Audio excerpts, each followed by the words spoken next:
Hello, everyone, and welcome back to another episode of Lock Daddy commentating Magic the Gathering. And what do we have today? Star City Games Pioneer Open Indianapolis. Let's go. I'm hoping we'll see more than Demir Inverter. I think we're going to. And look, round number one. Is it Phoenix versus Mono Red Aggro? I think we saw so much Demir Inverter. Although Inverter, I think, is something like 18% of the format that's been determined. Which is about where Splinter Twin was in Modern when it got banned. They typically ban decks that are, more than 15% of the format for Eternal formats. Or they'll take out a key card, make the deck not as powerful, far less powerful, or unplayable. So a lot of people think Inverter is going to get banned. It's a very strong combo deck. Wins on turn 5 pretty consistently. Not a whole lot of ways to stop it, except Counter Magic's the only real way you can stop it. Alright, so we got Phoenix. I haven't seen the Is It Phoenix deck for Pioneer yet. This was a very, very strong deck for Modern when Faithless Looting was around. When Faithless Looting got banned, it kind of died as a deck. I mean, I think you could still play it in Modern. It just wouldn't be nearly as good. Faithless Looting is kind of a key 4 of. Also, no one thought Faithless Looting was going to get banned. I sure didn't. That was pretty crazy. But, yeah, Thing in the Ice, great card. Arclight Phoenix, great card. Chart of Course is a good card. You could probably just replace, the thing about Faithless Looting, though, is the recursion factor, the flashback. That's really what made it so good, is you can just do it later, too. And it's only got a 1 cost to begin with. Alright, so he's got Thing in the Ice out, 3 counters. So this is a deck, is what it's going to do is it's either going to win off Thing in the Ice or it's going to win off Arclight Phoenix. I'm not sure if this deck plays Aria Flame. Oh, no, Aria Flame came out of Modern Horizons? Or did Aria Flame come out of a normal set? I can't remember. So Aria Flame might be in this deck if it came out of a normal set. I can't remember if it did or not. But basically, it cashes in on the fact on playing a bunch of spells in your turn and then getting the proactive effect of removing counters off Thing in the Ice, activating Arclight Phoenix to come back from your graveyard, etc. Same with Aria Flame. It's like Todd Anderson is stuck on 1 land. Always problematic, keeping a 1 land hand. You're always taking a risk when you do it. Oh, and of course, Finale of Promise. This card's really good. Yeah, he's just going to scoop him up. Kind of a non-game, unfortunately. But you kind of, sometimes when you believe in the heart of the cards and keep 1-landers, sometimes they just don't pan out, and you just lose because of it. But it's not necessarily wrong, keeping 1-land hands with... I mean, it's a super low-to-the-ground deck, but...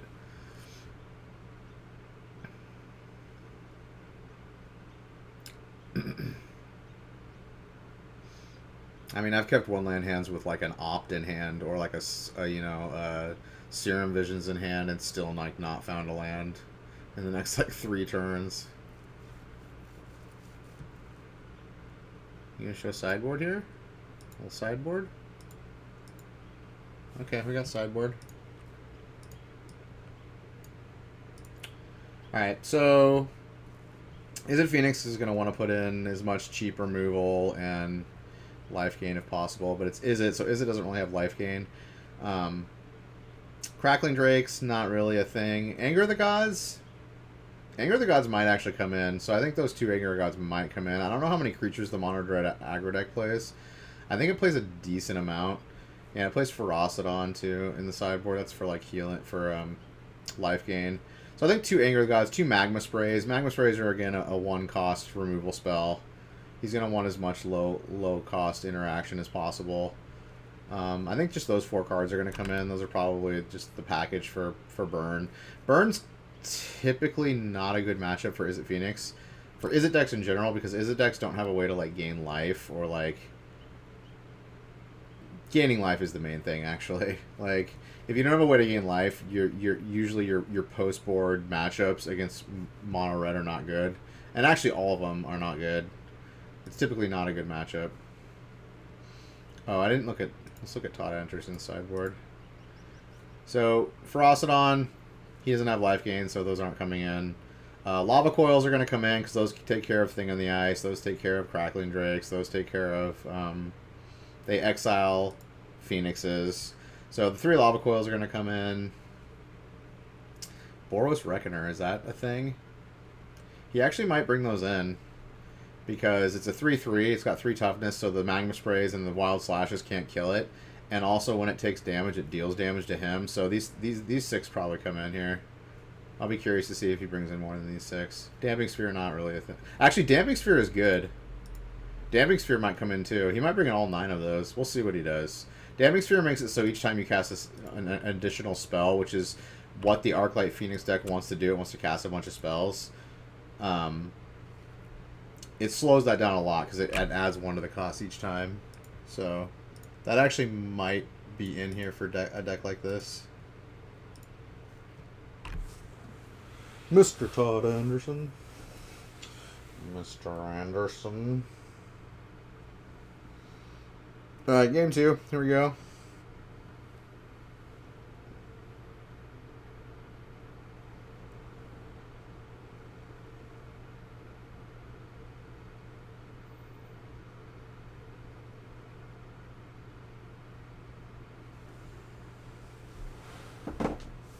Ooh, Eidolon. Eidolon, also a great main deck card against this deck. But he's going to play... What is that? Oh, Is It Charm. Let's go. I play 1 Is It Charm in my Breach Moon deck. I think it's a really good 1-of card. So it does... you can deal 2 damage to a creature as one of the modes on it, so... You need to kill that Eidolon before you can do anything with the Is It Phoenix deck, because that deck is like 70% spells. 70% cheap spells that you want to cast a bunch of. Cantrips, redraws. Alright, he's got Thing on the Ice.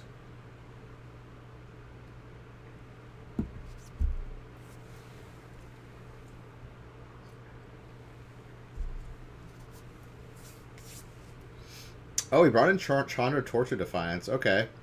Obviously because Chandra deals 4 damage. Alright. Seems like a good call then. Kills Thing in the Ice.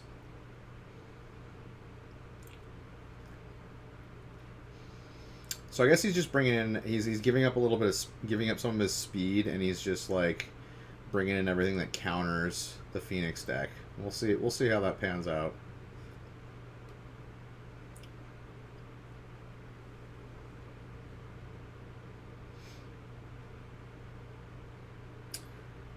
Ooh, there's the, I love that guy. The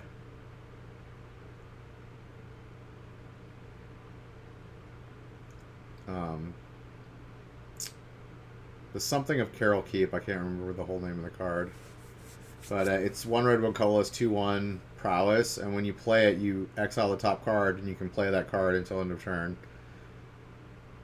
So it's a nice little 2-for-1 value card.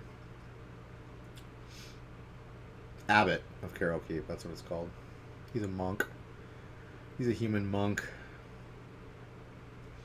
Kind of went along with the whole, like, prowess monks in those sets. In Origins. Oh, looks like we got Fiery Temper. Nice. So he's got Madness cards, too, for, like, Chart a Course, and he might have some other discard. Cathartic Reunion. No, probably not Cathartic Reunion. He's probably got the lesser one.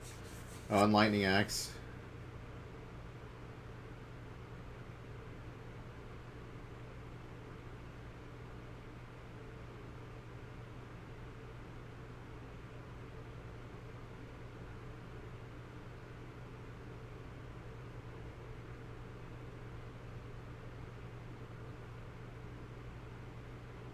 Oh, there's Torbran. Torbran's great.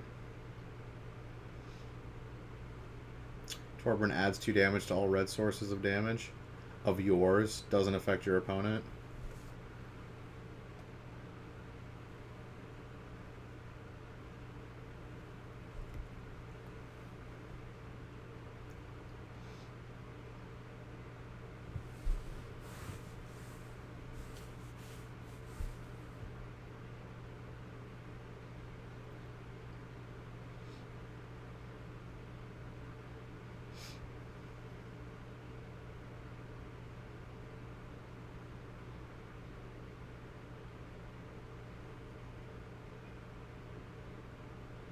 Alright, he's got another thing on the ice. Still at a healthy 15 life total. Alright, he's going to attack with Phoenix. He's going to take a lot of damage here if he doesn't block. He's going to take at least 8 damage.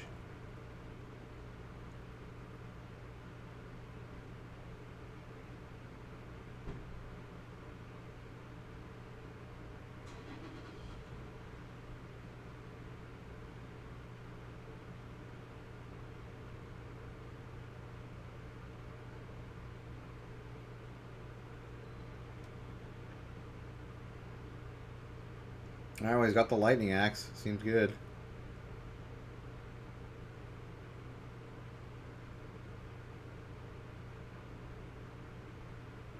Oh, and Treasure Cruise is his last card.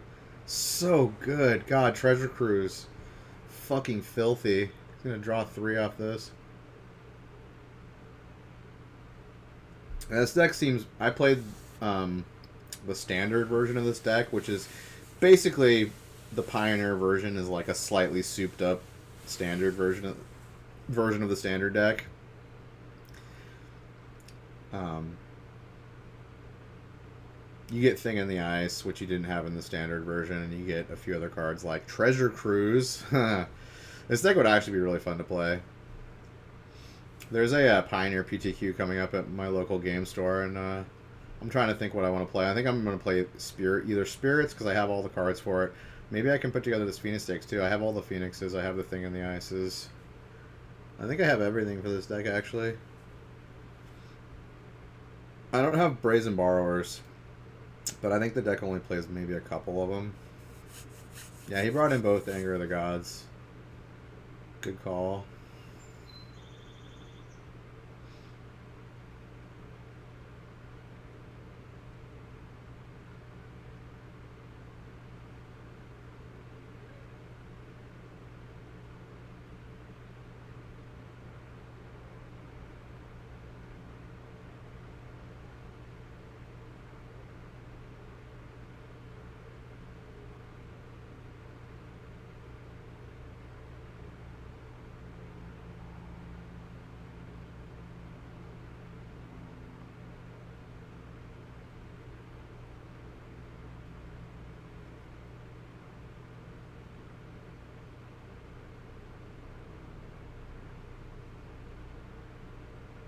Alright, it plays is a charm for the cycle effect, or for the for the draw 2 discard 2.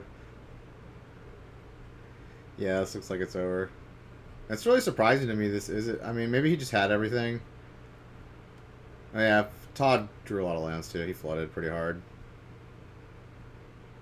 Yeah, flooded super hard. Yeah, I feel like this. He kind of had 2 non-games, unfortunately. I feel like Red has an advantage in this matchup. Oh.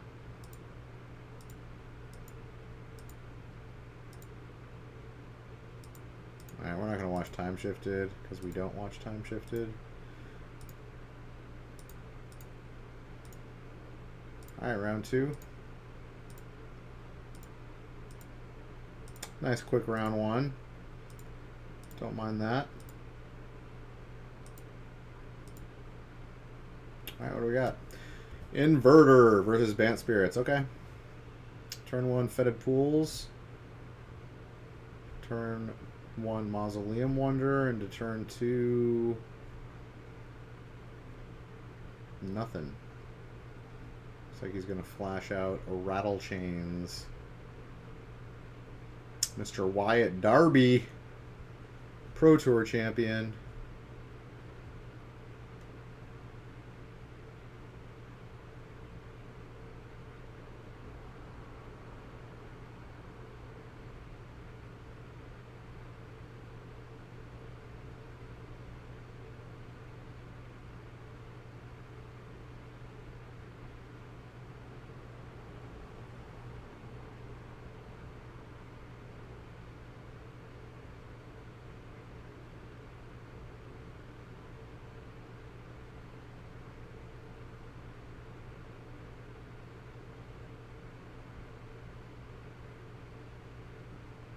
Alright, he's going to flash in Rattle Chains, and then which pumps the Mausoleum Wanderer, and then sack the Mausoleum Wanderer to counter the Thoughtseize.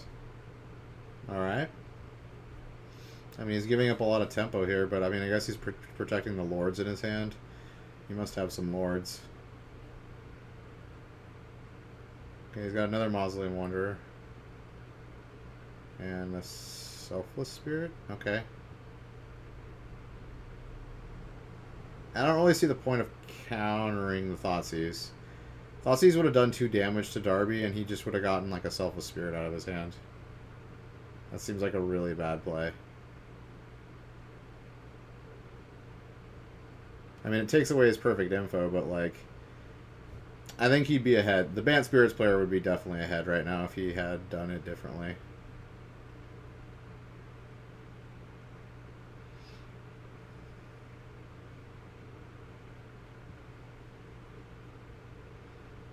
Because he would have been able to swing him for 2. Wyatt Darby would be at 15 right now. Ooh, grabs a Fatal Push off Narset. It feels like Bant Spirits is kind of a bad matchup for Dimir Inverter, because Inverter has a bunch of 1-cost removal and 1-cost hand destruction.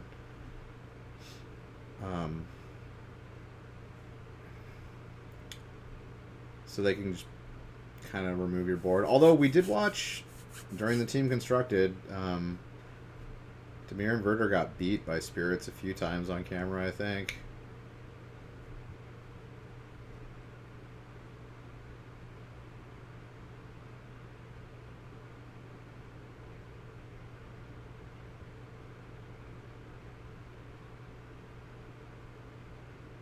Okay, he's got 2 Fatal Push in hand. And I think Bant Spirits has nothing left.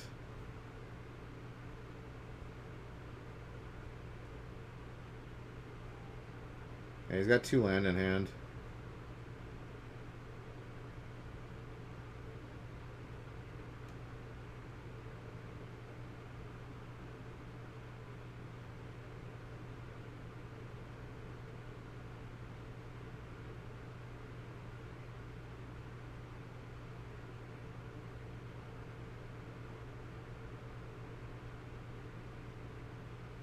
Rattle Chains was a good draw. Definitely a good draw. He's going to be able to prevent one of these Fatal Pushes.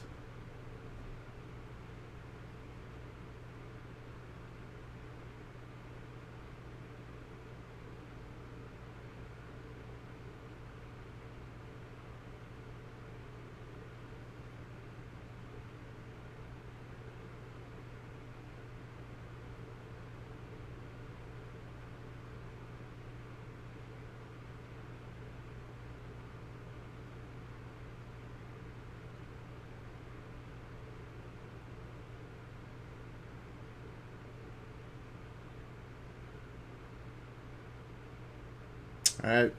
Inverter's got to dig through time.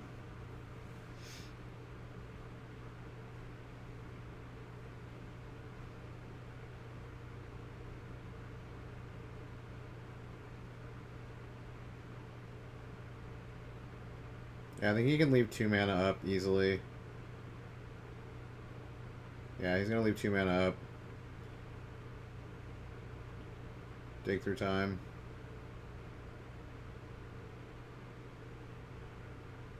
Dig Through Time and Treasure Cruise are such good cards. Such good cards. They're banned in like every Eternal format, and they're limited to 1 in they're restricted in Vintage. Super powerful Magic cards, and you get to play with them in Pioneer. It's pretty dope. It's because you don't have fetch lands, and you don't have a way to fill up your graveyard very fast in Pioneer, so they're like not as overpowered. Which is why they're allowed still. They could be banned at some point in the future. But as it is now, I don't think they're too overpowered. But we'll see. Honestly, you could probably play Treasure Cruise and Bant Spirits, like at least like a one of. Treasure Cruise is not like a card you want to play 4 of, but like as like a 1 or 2 of, it's fucking phenomenal. Same with Dig Through Time. It's like a 1 or 2 of.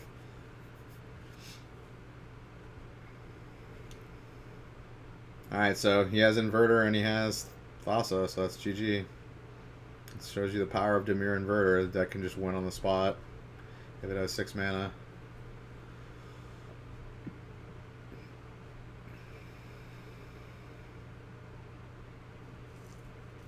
Alright, let's look at sideboard.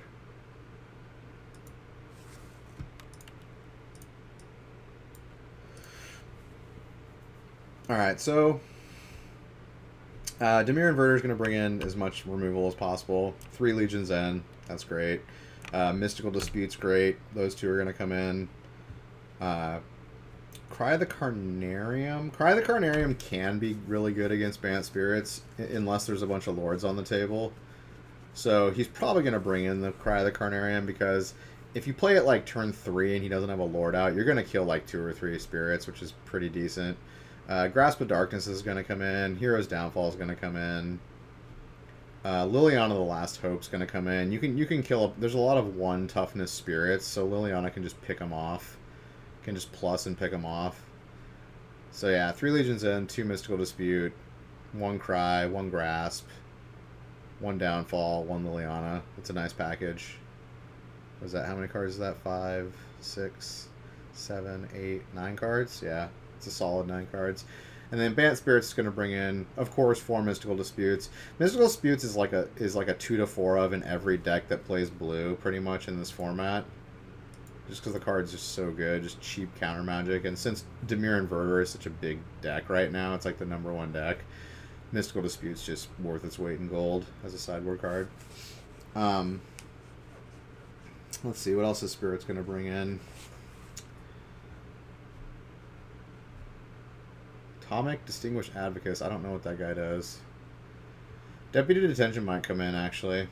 Deputy Detention can take care of planeswalkers, such as Jace, which wins them the game. So I'll probably bring in the deputies. Dramoka's Command. Is that any good? There's no enchantments or anything. Probably not worth it. Yeah, probably just those 6 cards, really. 2 Deputy, 4 Mystical Disputes. He'd bring in more counter magic if he had it. I like the one of Archangel Avacyn. That's pretty cool. Yeah, Settle the Wreckage, not really good.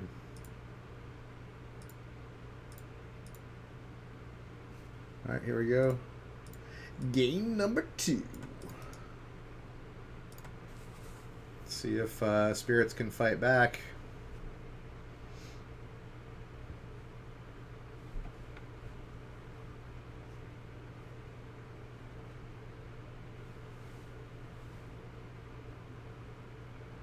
Alright, Selval Spirit turn 2. Not a super fast start. They really would like to have a 1-drop, which there's 8 1-drops in the deck. Alright, he's just going to Legion's End it.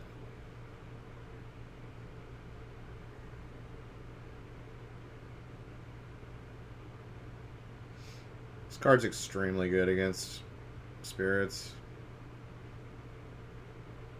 Gives you perfect knowledge. It exiles. If there's any copies of it in your hand, it exiles those too. It's really, really strong.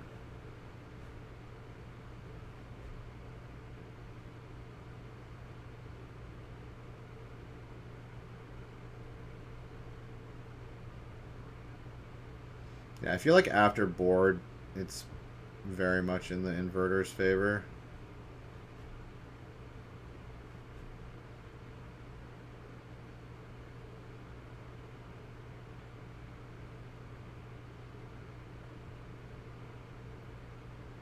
I wonder why he didn't play the Eagle here. Maybe he drew Mystical Dispute.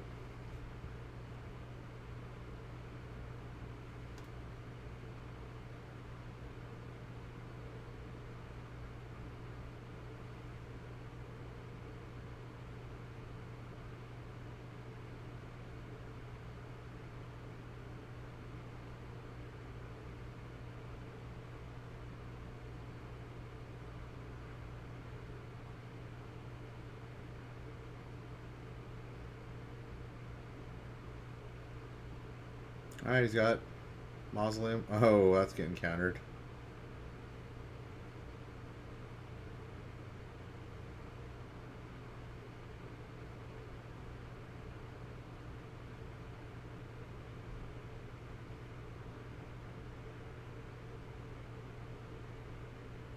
Yeah, Mystical Dispute's so good.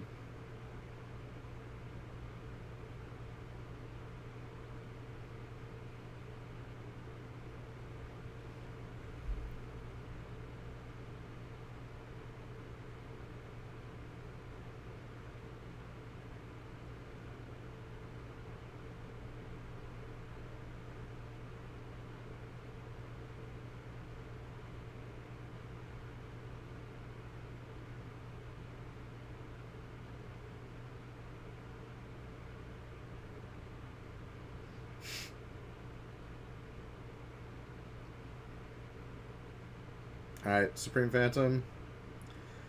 Wanderer coming in for 3. Yeah, he's drawing a lot of lands this game, too.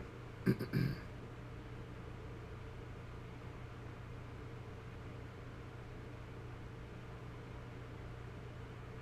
this deck runs Coco. He hasn't drawn any Cocos. Coco is like one of the best cards in this matchup. Just a straight up clean 2-for-1 instant speed.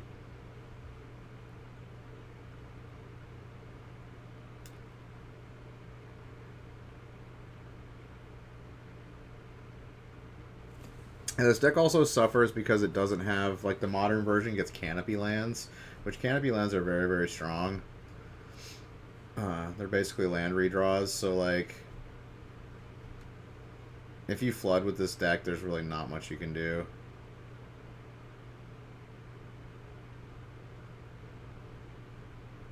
Alright, he's going to counter the Dig Through Time, which Wyatt baited that out. He doesn't care. Like, as long as he keeps them low on spirits, like, the deck just does not have a fast clock. And he's got another Dig Through Time, so he's fine just running it into the Mausoleum Wanderer. Getting it off the board. Like, he's just swinging for 1 now. And he's got, like, 2 land in hand, I think. Maybe a Flash Spirit.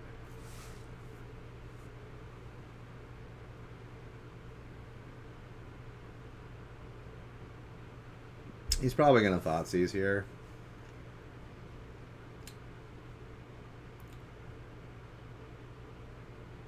Oh, he's got 2 lands. Unfortunate.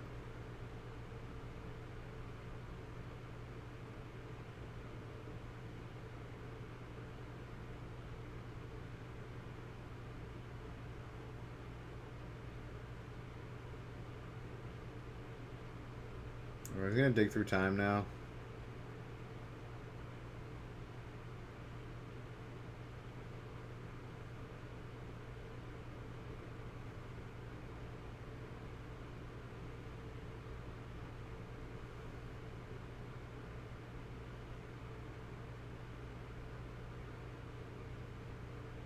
You grab Fatal Push and Jace, Wielder of Mysteries.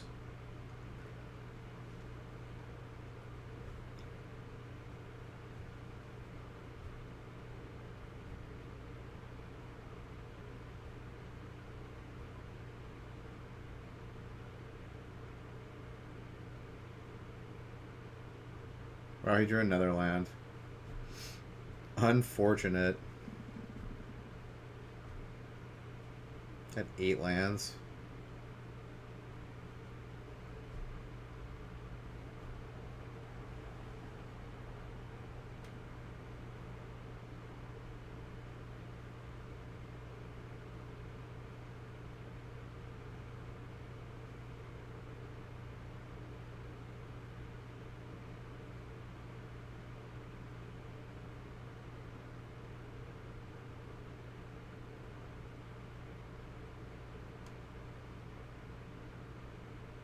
Oh yeah, his hand is stacked now. Yeah, he's just, there's no way he's gonna lose this game. Like, he's just way too far ahead now.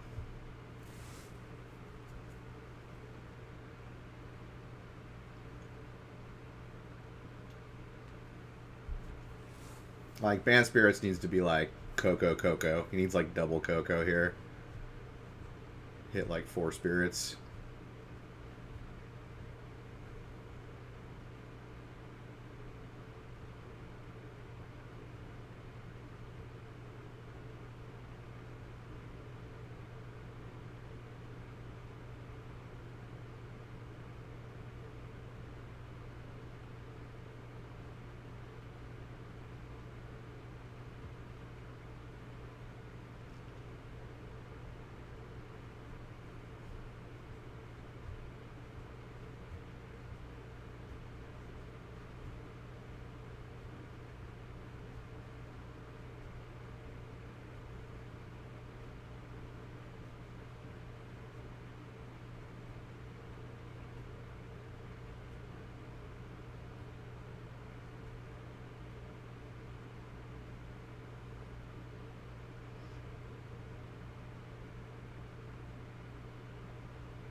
He needs Cocos. He needs the Coco. Love with the Coco. Chat, he draws Liliana. Yeah, this is so incredibly over.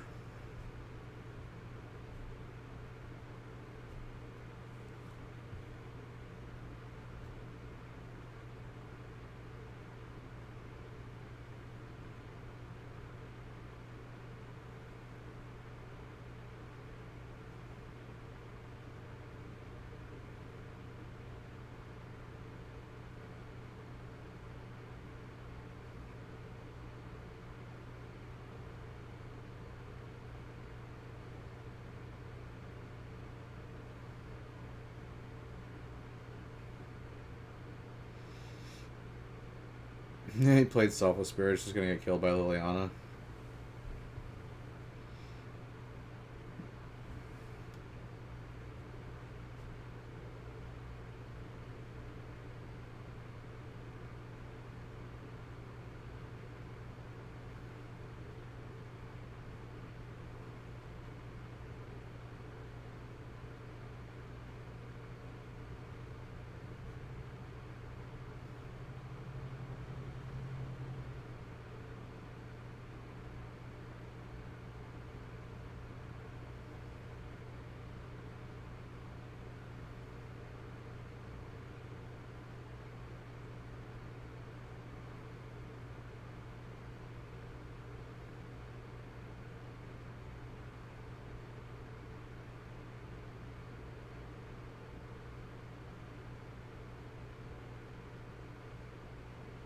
Okay, he's discarding Mystical Dispute. Kind of irrelevant now.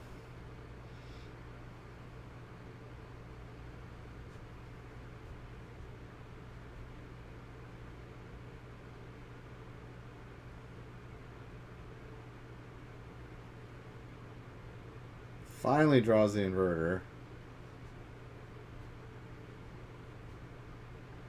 His graveyard's gigantic.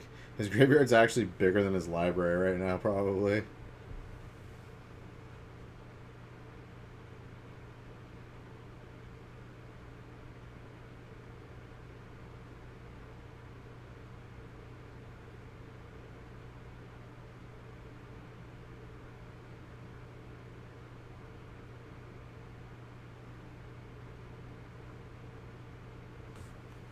I would have scooped long ago if I was the Bant Spirit player. Like, the second Liliana came out, I would have scooped, probably. And now he's got the Liliana Ultimate.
Why is this game still going on?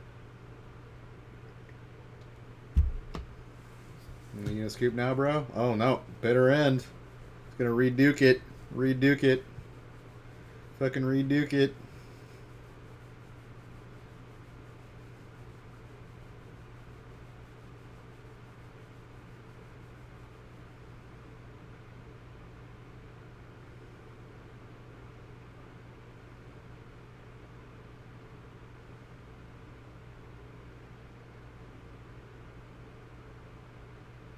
Yeah, you lose, dude. You lose in like a million different ways. Bitter end it. He's gonna bitter end it. Time shifted. Alright.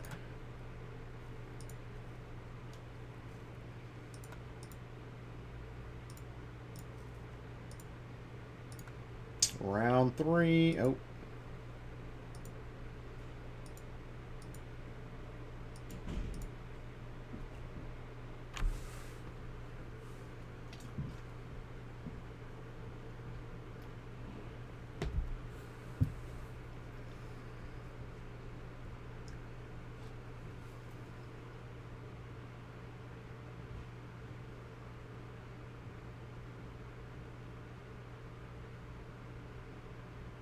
Dude, we'll pull you, man. You need to get some sleep, buddy.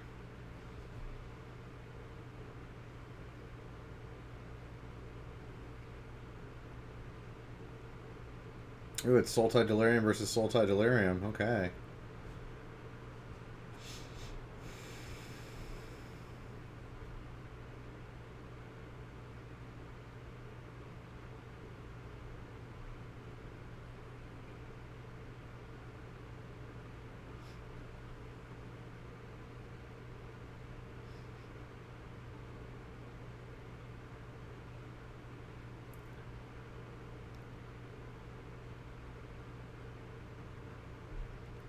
Was that 5-drop?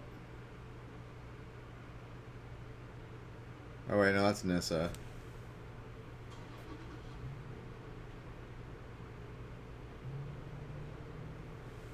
That's 5-drop Nissa. World Shaker, I believe. It's the Mana Flare.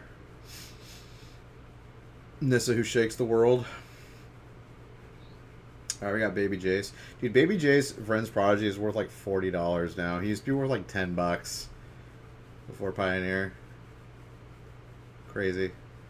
I wish I still had my copies. I got rid of him when he was worth like 25. When he was like at his height for Modern.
Seder Wayfinders. Super solid. Get that Delirium up and running.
Telepath Unbound.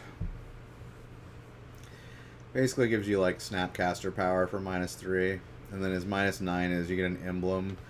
When you cast a spell, they mill 5 cards. So it's not a bad ultimate. It's not bad. Game winning. You have to cast what, like, you know, like 6 spells to mill them. 6 or 7. 8 maybe.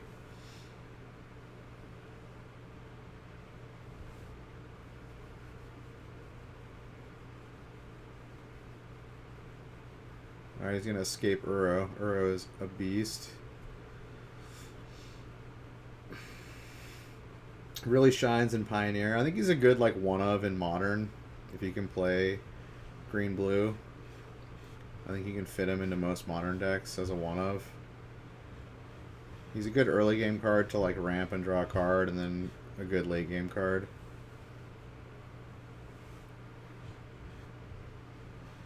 Well, I know some people are running like Bant Urza and running like multiple Uros.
Well, I would have said Pulliam was ahead at the beginning. He's got a lot of cards in hand, but definitely tempo is going to Edgar. Edgar might just, like, push him out. I don't know. I think it's escape 5. He might be... Oh, he's going to be able to escape the Uro again.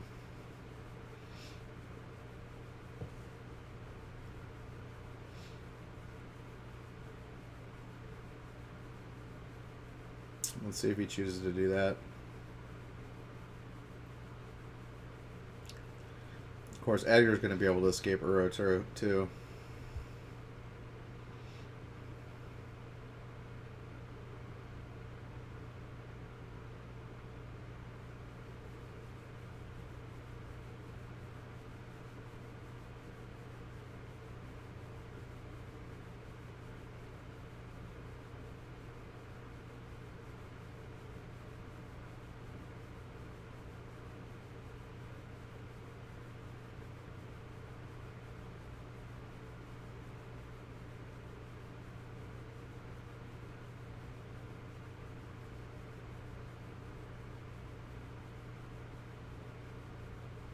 Now he's going to play his own Courser. Oh.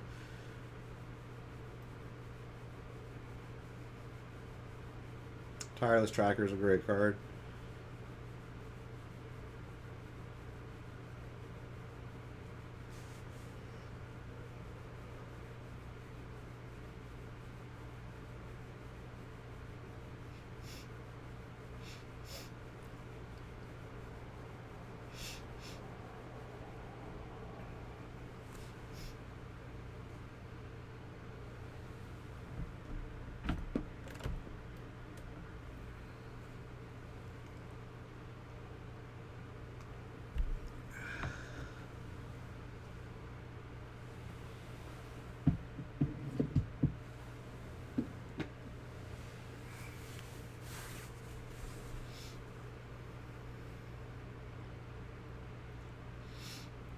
So this Delirium deck just grinds. It's like a mid-range deck that just grinds a bunch of value and just grinds you out of the game.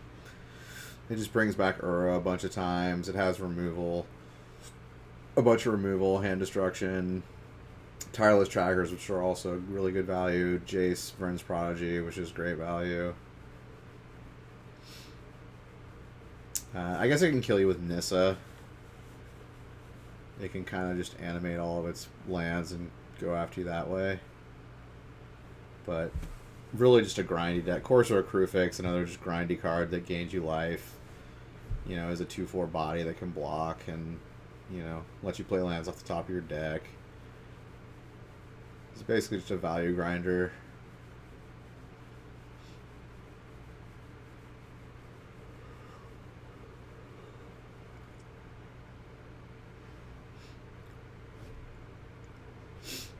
Similar to like the green-white value town decks that used to exist in Modern.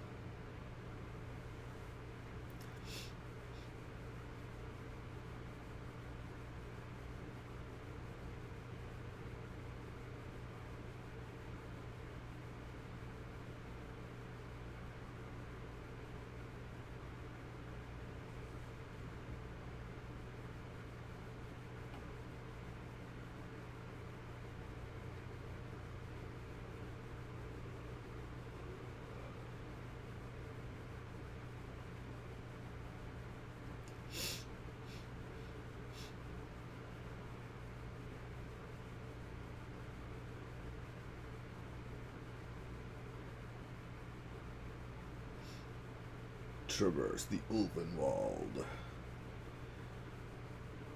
Is this like the only Delirium card they're playing? I think they play Ishkanah Graph Widow in the sideboard. I don't know if they play... They might play like one main deck. But this is pretty much the card that they use for Delirium. It's basically a demonic tutor for 1 green if you have Delirium. Pretty strong.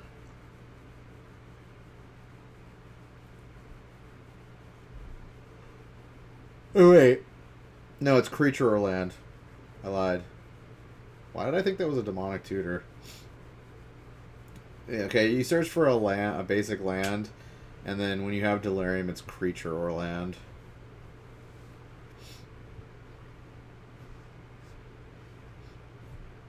Yeah, I don't know why I thought it was demonic tutor. That'd probably be way too good.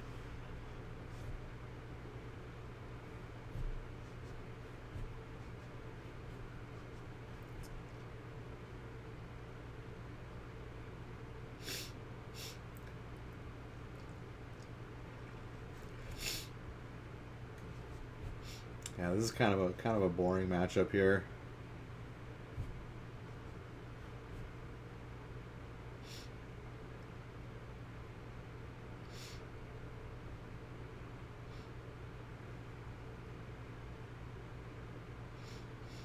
It looks like they have slightly different builds. I haven't seen a Vren's Prodigy. He might have not just drawn one, but it looks like Edgar's playing Vren's Prodigy and Polium isn't.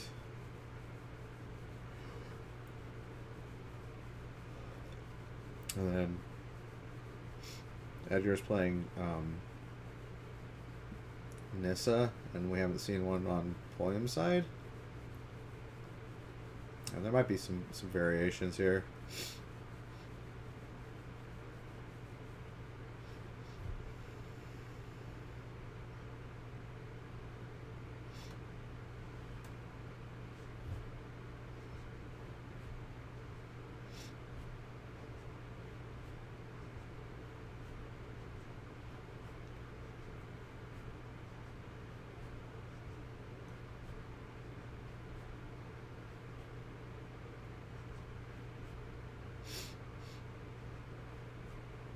Bring him back, Uro. Looks like he's got Tomio in there too.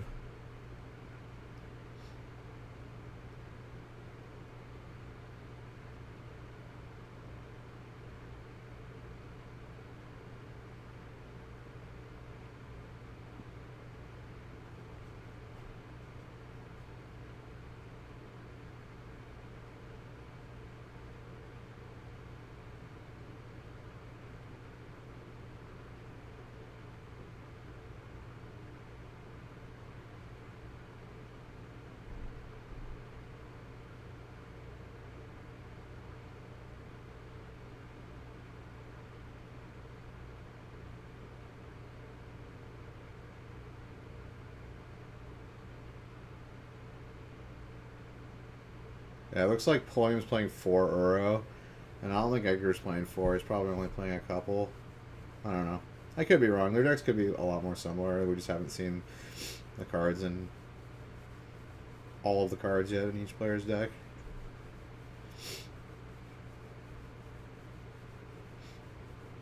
But this Nis is going to take over the game if he doesn't deal with it.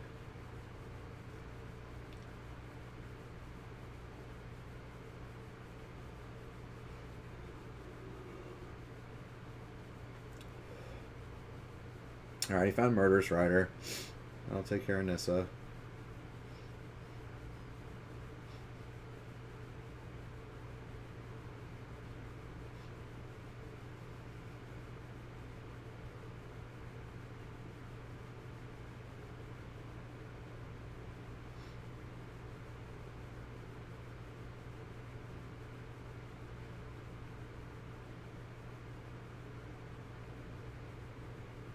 We can play Tamio here and name Murderous Rider. Boom. Free grab.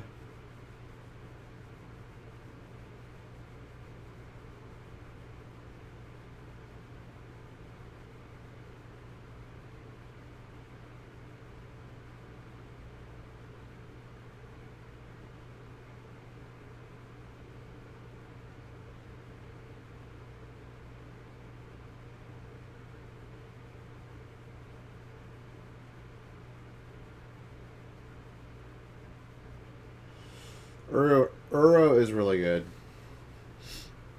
You get to draw and play another land when he attacks too. It's so good. Super solid.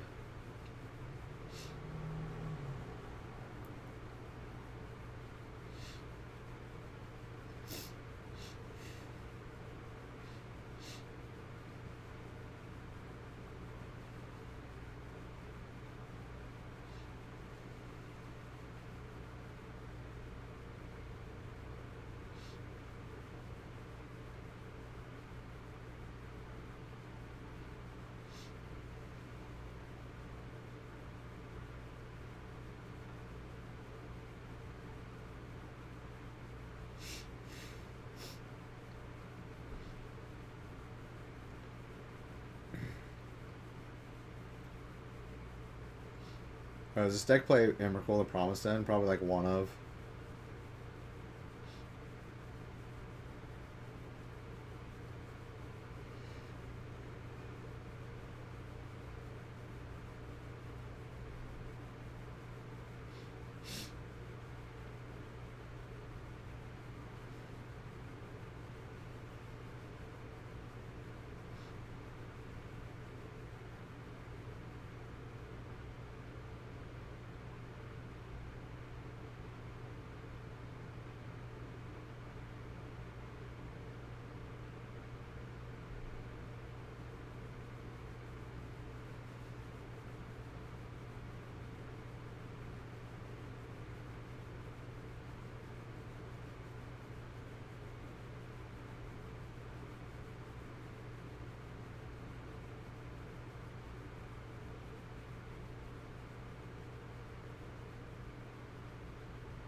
Oh, Emrakul. Let's go.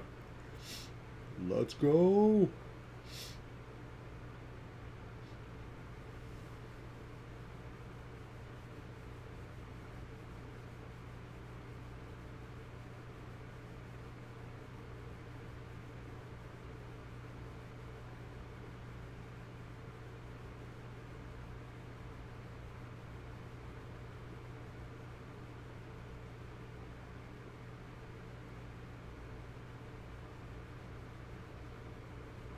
Worldly Tutor. That's such a cool picture.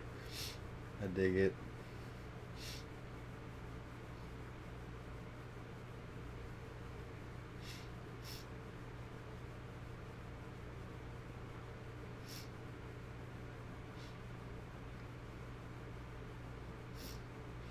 I mean, he's got Emrakul too.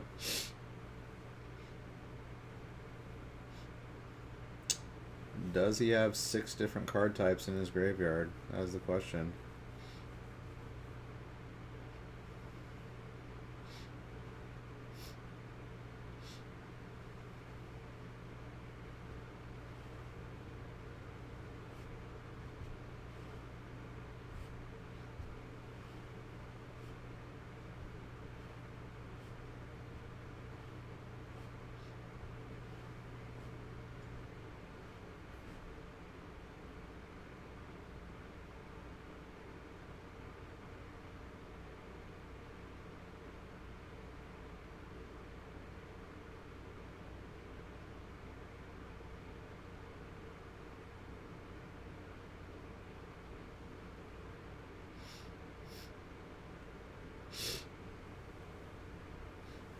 Alright, he's doing this because he knows his opponent's going to play Emrakul next turn. So he doesn't want him to use Jace against him. So he's going to go ahead and, like, cash in Jace's counters right now.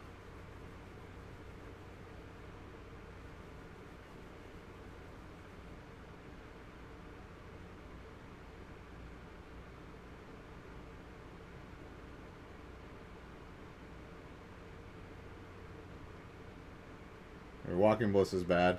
He's just going to throw that card away, put it out for 0 counters.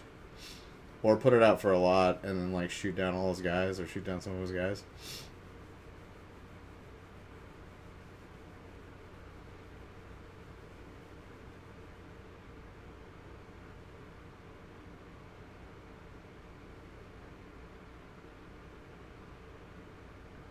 Oh, except he's going to play his own Emrakul. Okay.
Or he's giving him a clue. What are you doing, Edgar?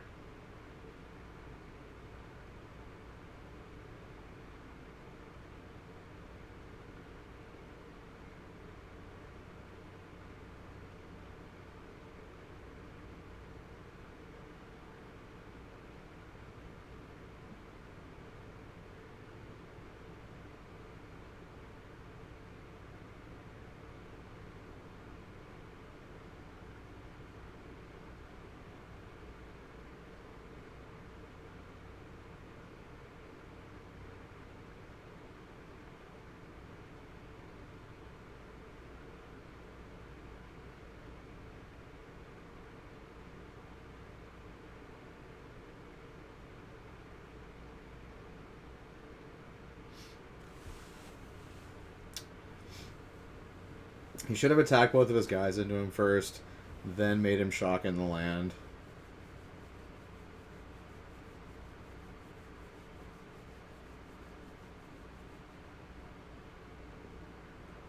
So he wouldn't have got a clue.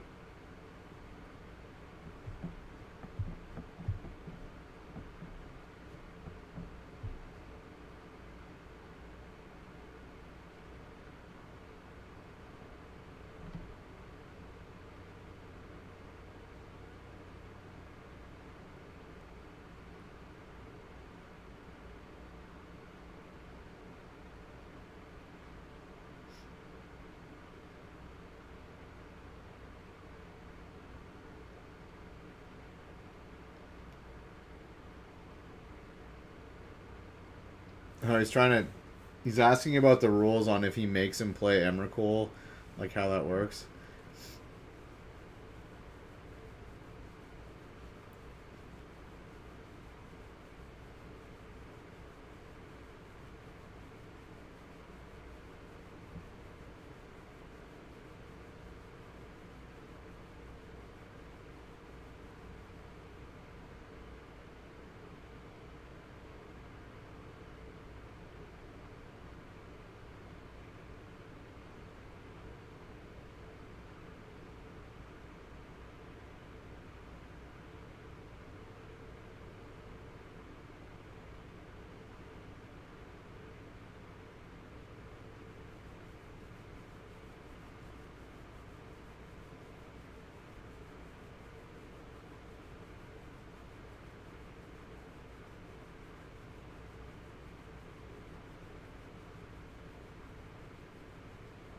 What are you doing, Edgar?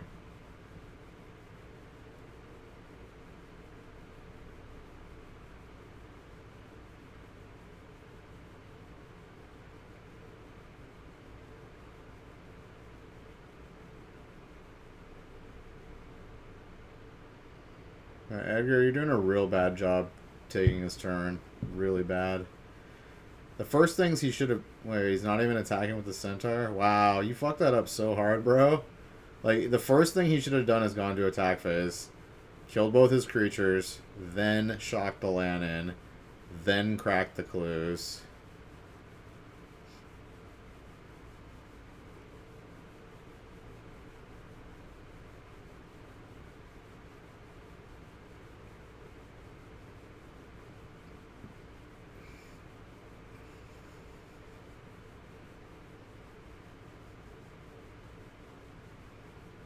Yeah, Edgar, what are you doing, bro? What's up, Bunny? How's it going? We're watching all the errors this player's making, taking his turn with Emrakul. He's made like a million errors. He's like helping his opponent out way too much. Like cracking his clues for him and like doing all this stuff. It's like all he should have done was kill both of his creatures and shocked in a land. That's all he should have done. Like all that extra crap he did was just like helping his opponent. He put like 3 lands into play, cast like Uro for him, did all this stuff. It's like, what are you doing, dude? You're helping him.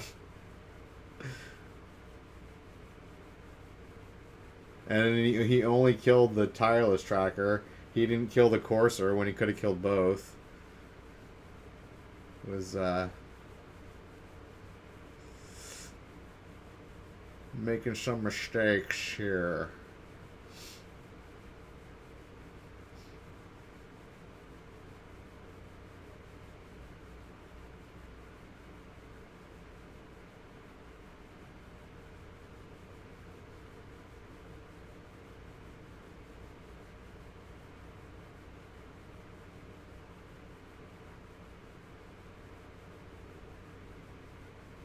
You're 11 cards shy of falling out your deck. Nice. Which deck?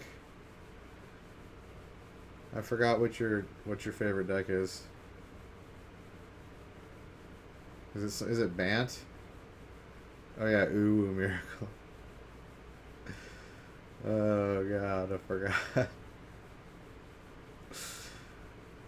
Blue White Miracles.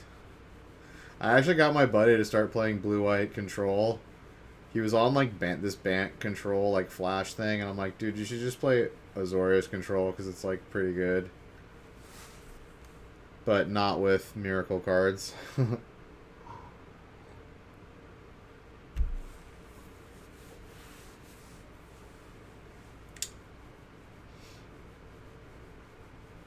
Oh, good. So just the most expensive cards in the deck, Bunny. Are you trying to get expeditions for the fetches or just normal foil fetches?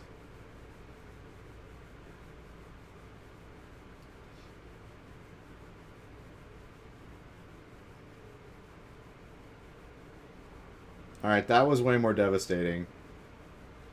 He just completely crippled him with Emrakul.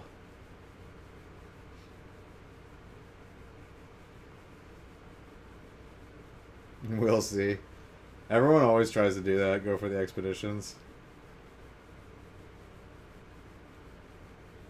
Yeah, that same friend of mine has a fully foiled out Jund deck with like all expeditions and stuff. He also had a foiled out Infect deck, but he sold it.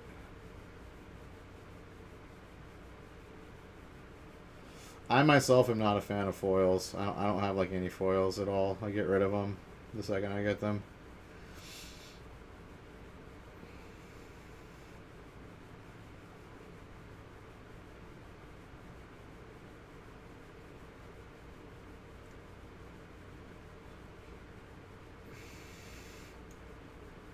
Well, Edgar has been ahead like the entire game, and now he's like gonna lose to Emrakul. Cons fetches, yeah. I don't have the old fetches either. Well, I have like Zendikar fetches. I don't have like the old um what are they, Invasion? I don't remember what set they are. The original like fetch lands.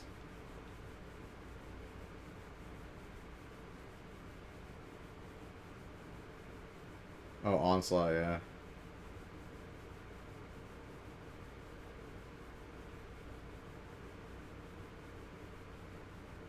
Are those ones like way more expensive? I haven't looked up the prices of those. It was Onslaught before they started foiling, or was that like back when like the foiling was just the like outside of the card? That would actually be dope. Having like the old school foiling on those, that would be sick. I actually kind of dig the old school foiling better than the everything foiled.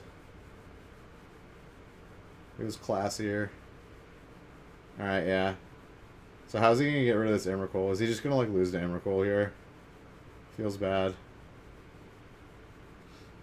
This game has been going on for 30 minutes, Bunny. 30 minutes.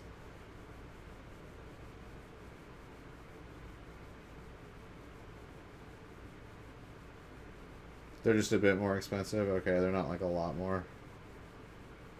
I'm gonna look it up right now. I actually don't know. I've never looked them up.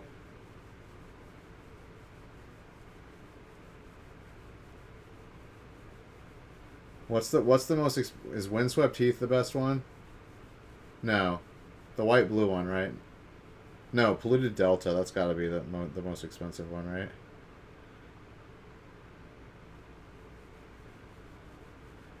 Okay, the Cons is $23. Onslaught is 41, almost 42. That's actually almost double. That's quite a bit more. No, Red Blue is from Zendikar. Both Misty and Red Blue are from Zendikar. They're not the Onslaught ones. The Cons ones are the Onslaught ones. Holy crap, dude, guess how much? Dude, guess how much foil Polluted Delta from Onslaught is? Just take a fucking guess. Like, just a wild fucking guess. Like, you're never gonna believe how much it is. Like, it's insane. The normal ones are $41.60.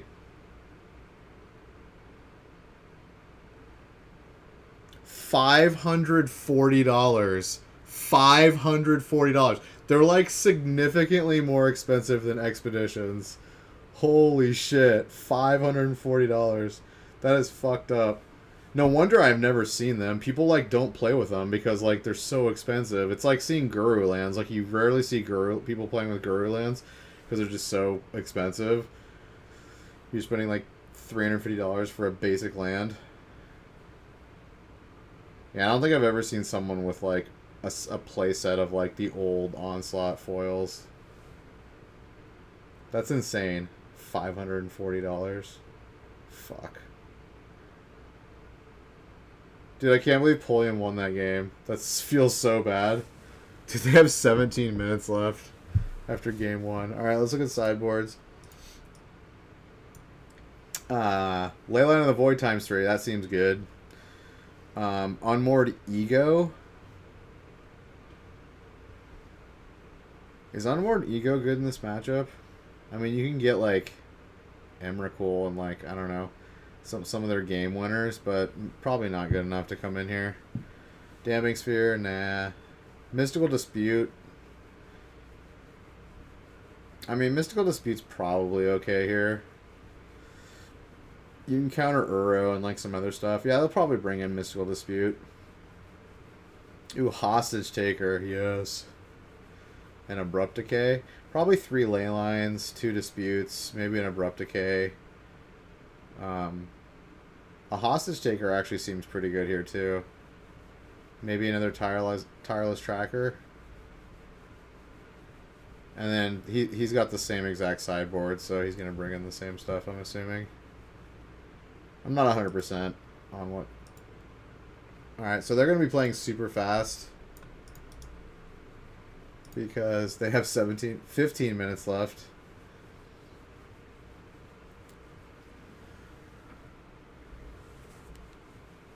Dude, that's crazy nuts how expensive these are.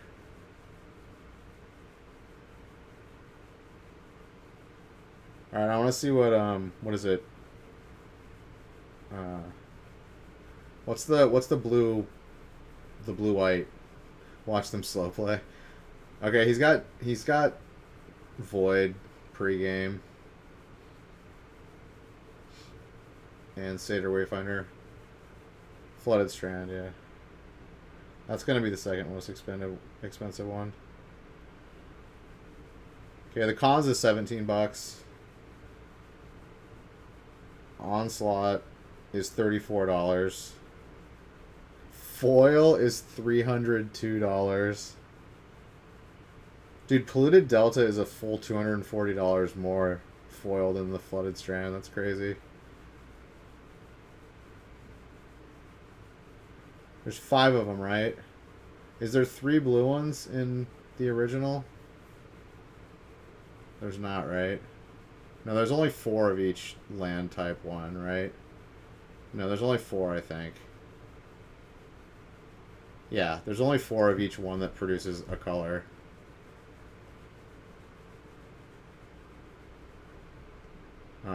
And then there's 10 of them total, aren't there?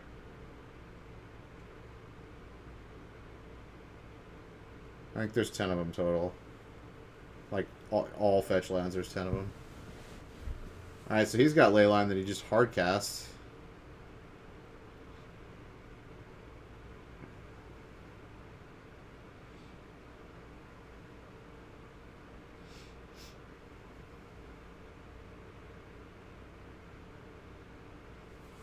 So Wooded Foothills.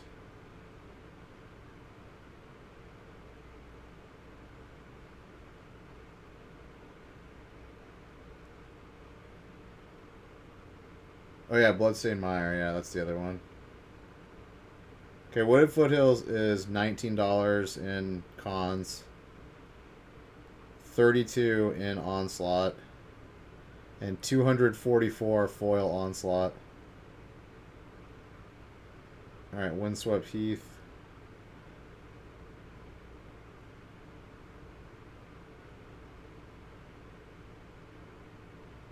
Is $12 in cons. Onslaught $22.50. 287 foil. Why is that more than Foothills? That's weird. It's weird. And then Bloodstained Mire.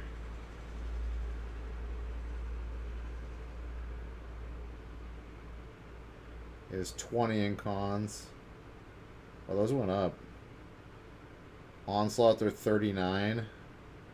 Foil, they're 346. Holy fuck. Those are actually the second most expensive. Those are more expensive than Flooded Strands.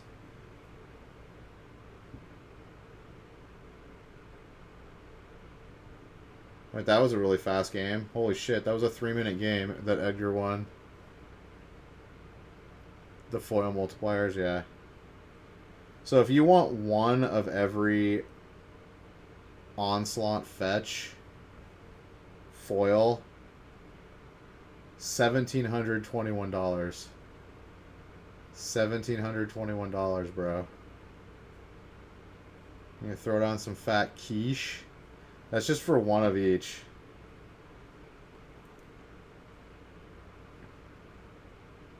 Full playset would be what? Like close to 8 grand, like 7 grand. 7 grand for a playset of these. That's insane.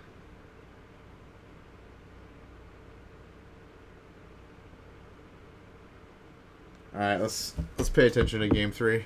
Game 2 was kind of a blur.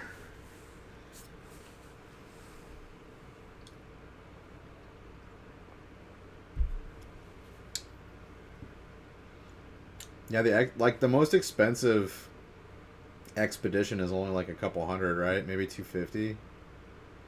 Like at the very most. For like Scalding Tarn or Misty. The Misties are actually really dope for the expedition. That's probably my favorite expedition. It's got like the little like hidden cove with like the birds flying out.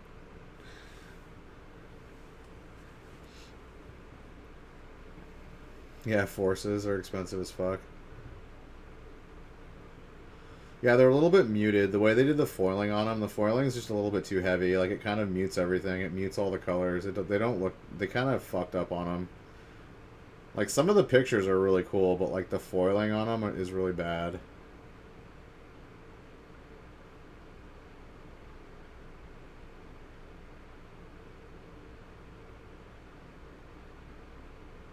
Oh, that's like the poor man's Inquisition right there.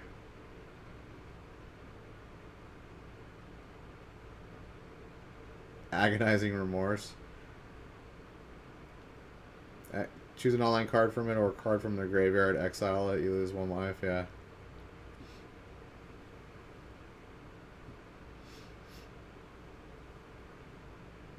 Actually, have you seen the Flooded Strand promo that they gave out at States or Nationals last year? Those were dope. Those Flooded Strands are really cool looking.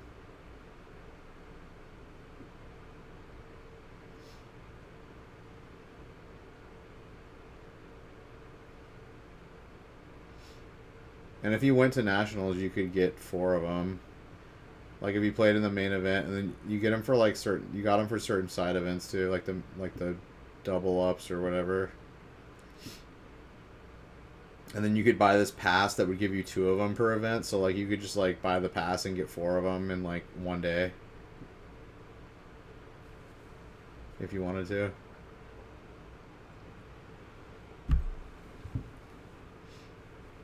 Yeah, I didn't go to that. It was like on the East Coast. I live on the West Coast. I was just like, nah, it's not worth it.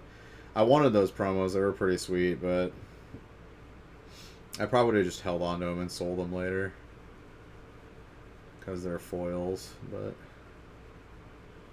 I might have played with them.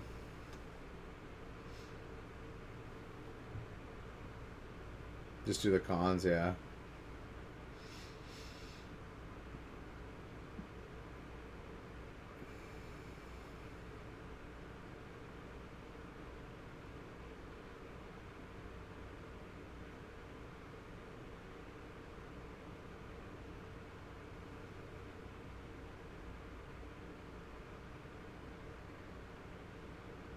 Alright, looks like Edgar's getting out ahead on this game.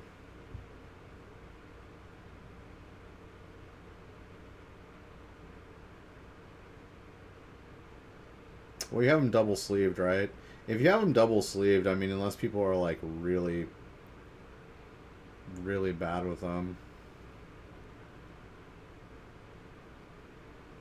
You can use like the harder inner sleeves too. I know some people that use the firmer inner sleeves. Yeah, the perfect hards.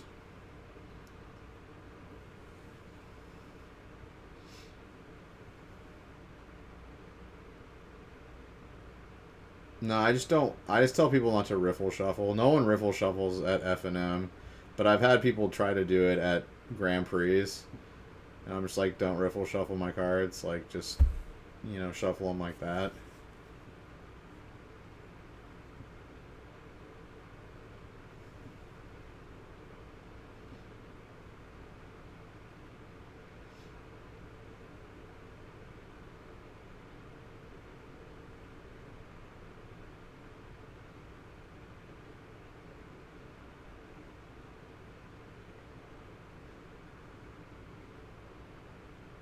Alright, so yeah, both of them are playing Jace Vryn's Prodigy. Very messily. Well, as long as they're not riffle shuffling, they can't really damage your cards. Unless they're like intentionally trying to damage them.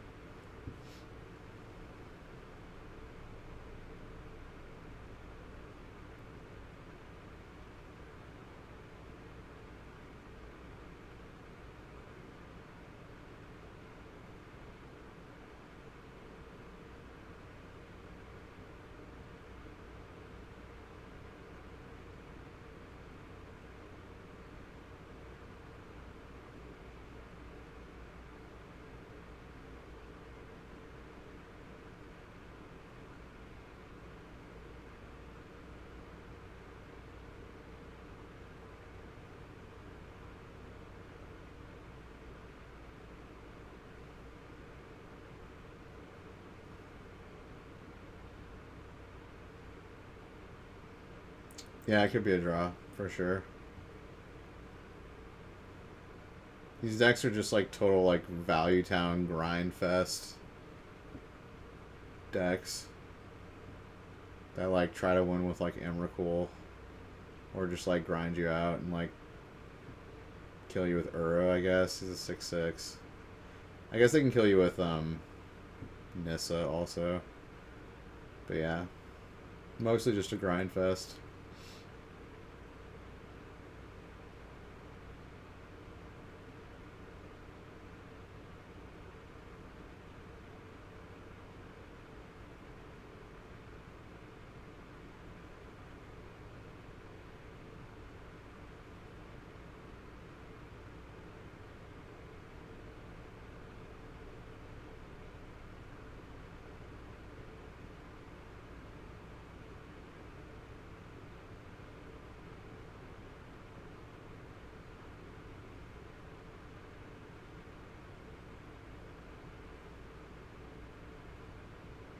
He's got Hostage Taker. What do you take here? Do you take Vryn's Prodigy?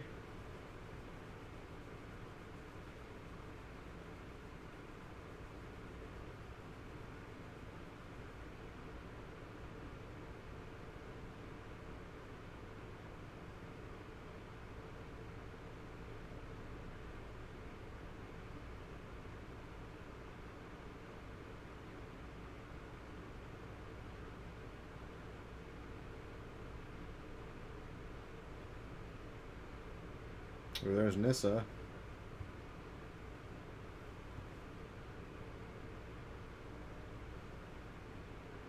Edgar's got Emrakul in hand, but definitely can't cast it. One card in graveyard.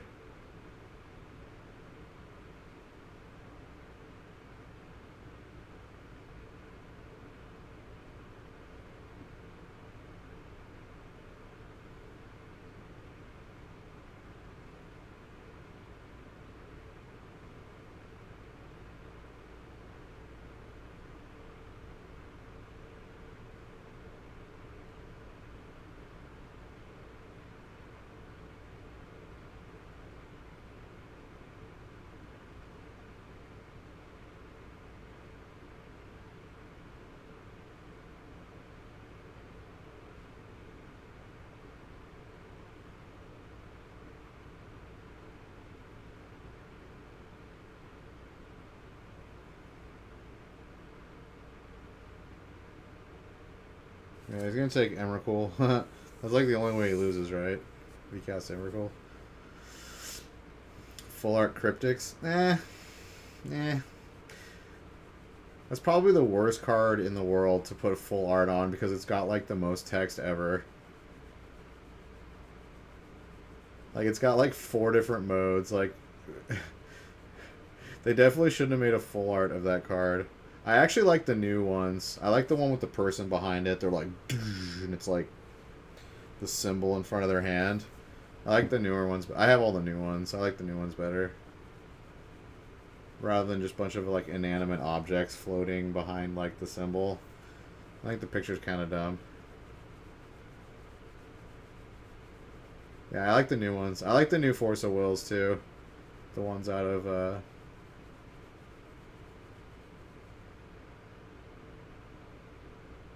oh yeah, the new promo one. I forgot what that one looks like. Wait, it's just the new one, isn't it? It's just like the new picture. Oh, okay, yeah.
Oh, the divinations. Yeah, the divinations are kind of crappy. I don't know. Some of them are kind of cool, but most of them are bad. Like, what is it? Days is pretty dope looking. All the little, like, glowing blue birds flying. Spell Pierce isn't terrible. There's a couple of okay ones. Yeah, this is going to be a draw. Draw Areno.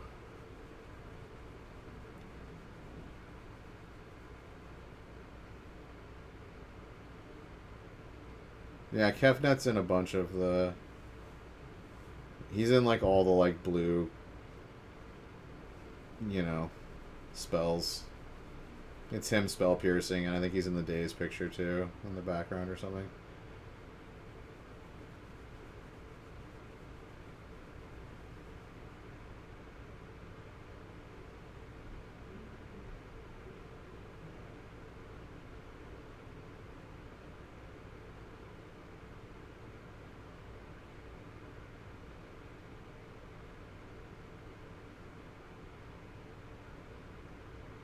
Why would you take the damage there? Oh, we can't cast Fatal Push.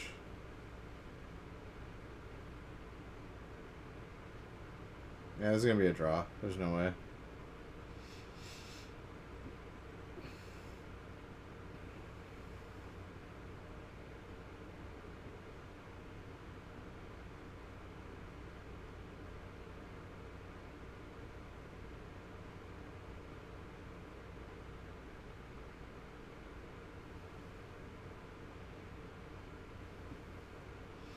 Yep. Well, that's what they gotta do, bunny. Sometimes it just happens that way. Bish wrote in the first place. Yeah. Yeah, they know it's gonna be a draw. There's no way.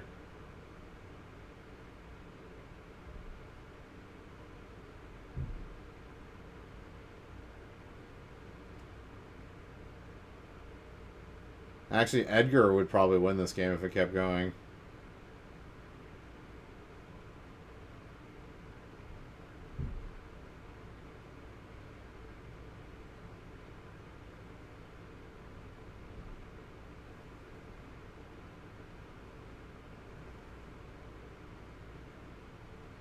We'll see if Will gives him the win. Sometimes, if they're friends, they'll, like, give the win to the other person if they know they're going to lose the game.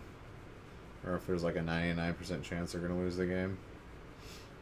I mean, he's only got 4 lands in play, which is pretty bad at this point, and versus Nissa.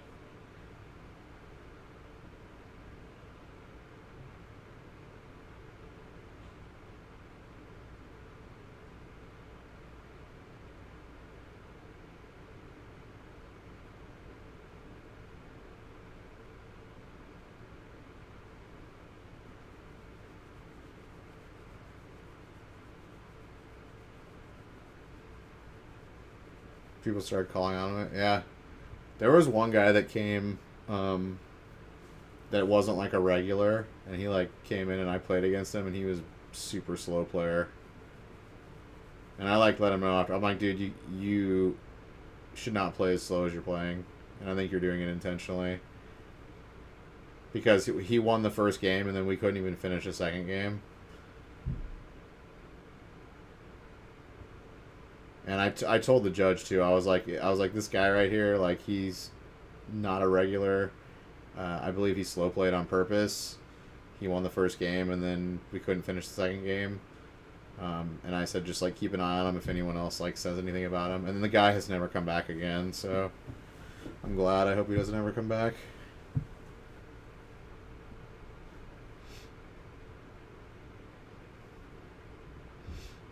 Yeah, slow playing is a big problem in Magic, unfortunately, or at least paper Magic.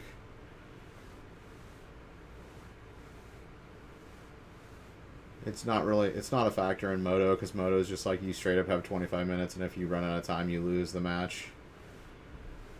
And then in Arena, you just have like, they don't have a time limit. They don't have an overall time limit in Arena tournaments. It's just You have like the timer for like your actual turns. That's all there is. It's like Hearthstone. There's no like overall time constraints, which I think is kind of good and bad. I think it should be like Moto in Arena, but they're probably not going to do that ever because the matches go a little bit long for Arena. Like when you're watching tournaments, they can go pretty long.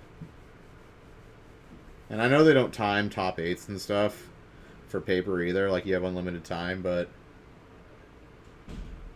I don't know if they time it all, even pre top eight for Arena tournaments, because there's no timer. Like there's no timer on the screen, so like I assume that it's not. There's no overall time. It's just like Hearthstone.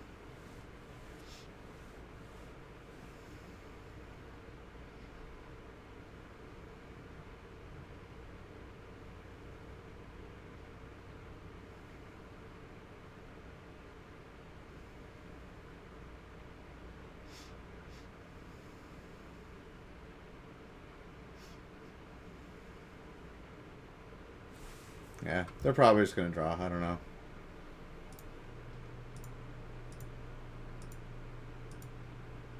I love the new Dark Confidant picture. It's super dope. Alright, round 4. Round 4.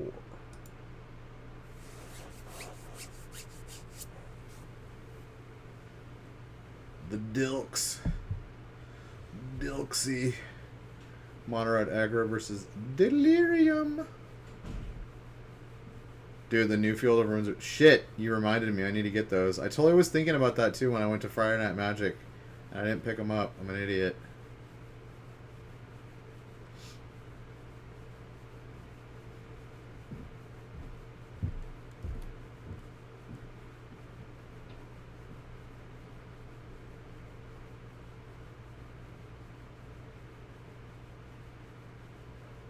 Yeah, they're only like 50 cents. It's because everyone already has like their playset, so like they're not gonna like buy new ones. But I think the picture's way cooler.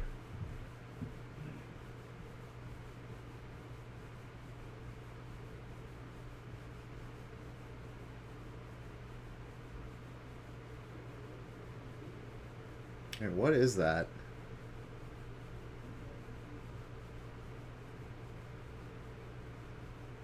It's a 2/2 First Strike Haste. What set is that from? Is that the new set? Or is that freaking... That's gotta be the new set, right?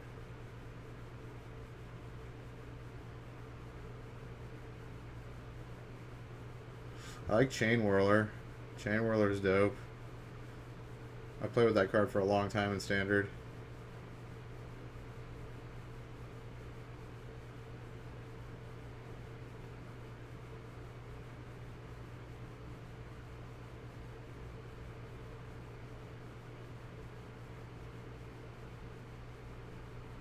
Dude, think about Chain Whirler with Torbren.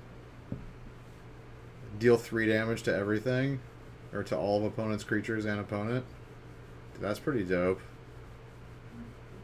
I bet Barrett is playing Torbren too.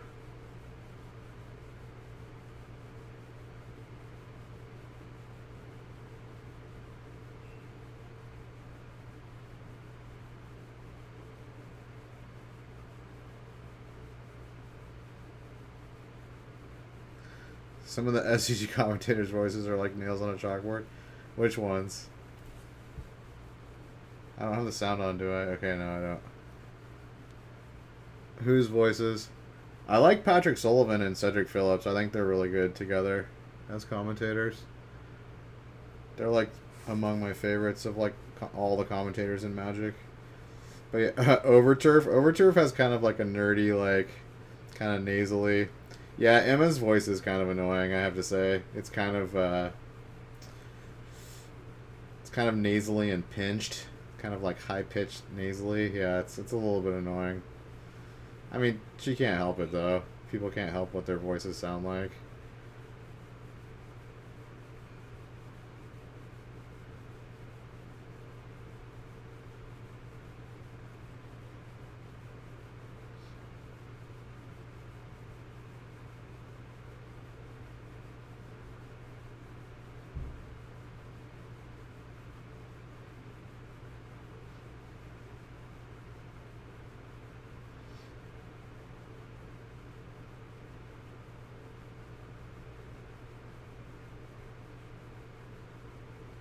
Brian and Emma. Awkward pair. Yeah, I don't know. I think Overturf's okay as a caster. He's not like terrible. He's not the worst one.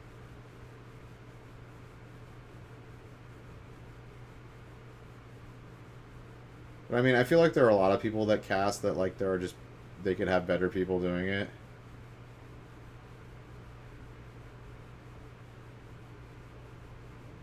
Like, remember when they used to have Brian David Marshall commentate? That guy was like the worst commentator ever, and he was a commentator for like the longest time. I know he had like a lot of clout, like he had like in the roots of Magic, like he was a big part in like the roots of Magic, which I respect and like I totally like that's cool, but like some people just need to stick to their strengths, like that. Some people just aren't good commentators, like.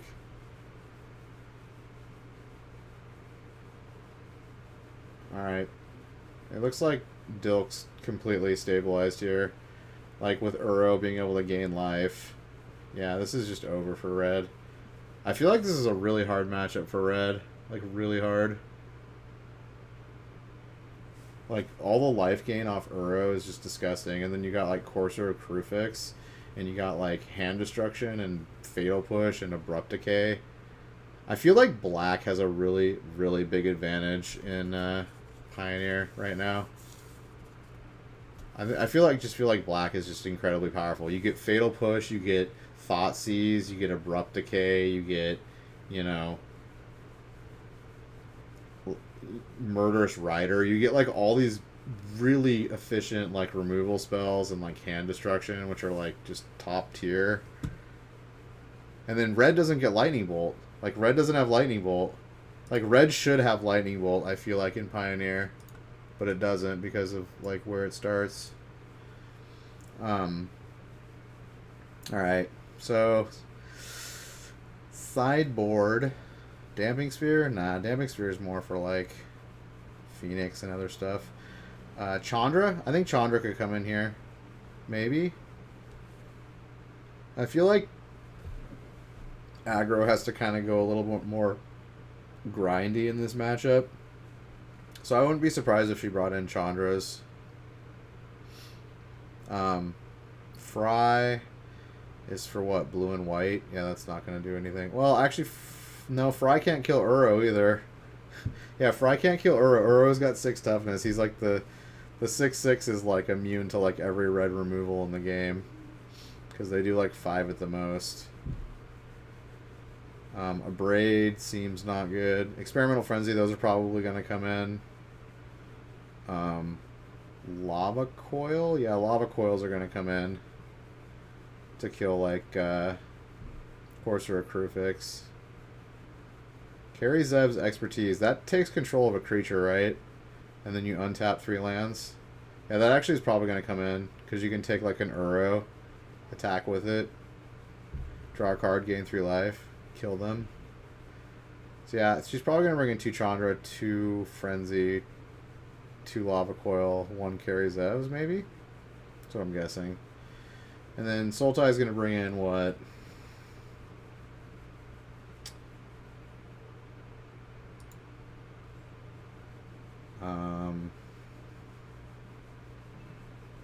Two Assassin's Trophy? It looks like he doesn't have a whole lot of cards in his sideboard for aggro.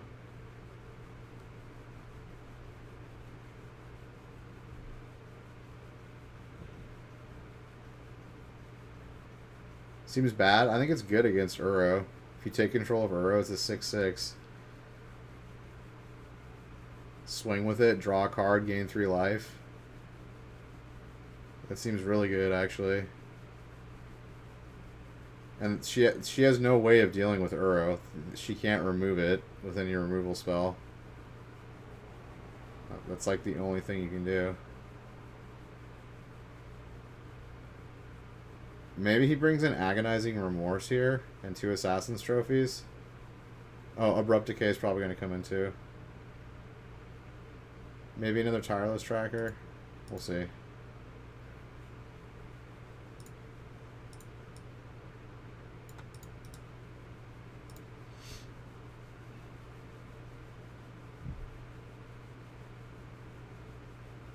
You have to, well, yeah, you have to win that turn. I mean, the hope is that, like, if you're swinging for 6 and, like, the rest of your team is swinging, you're going to kill them, right?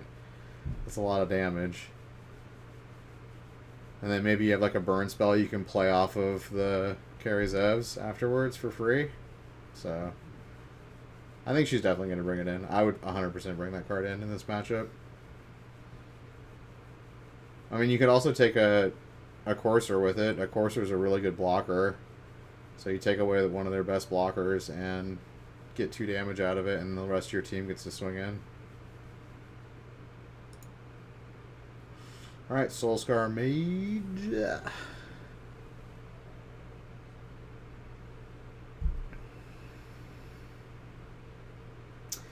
Eidolon of the Great Rebel is going to get Fatal Pushed. Yeah, I think Fatal Push is just, like, so good. Like, it's by far the best removal in Pioneer. Like, by far.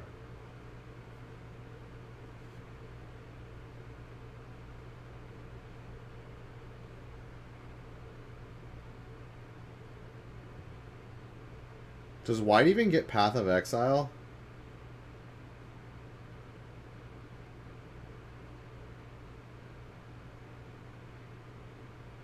Is Path of Exile in Pioneer?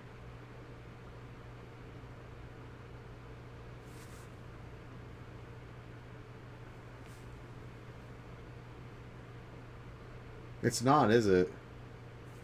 Or is it? What the hell set is it out of? I can't remember.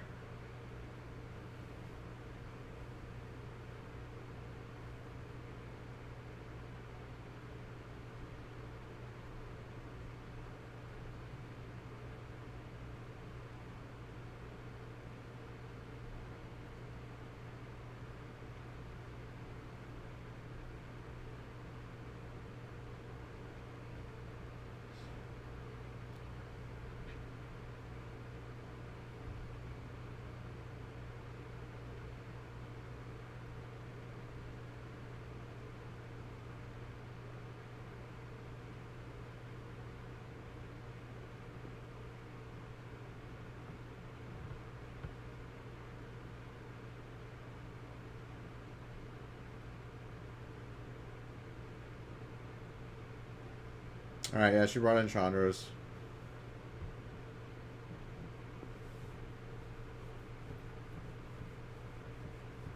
The all-black Jaces. Oh, the Vren's Prodigy from San Diego Comic-Con. Yeah, those are super expensive, aren't they? Those are like $250 or some shit.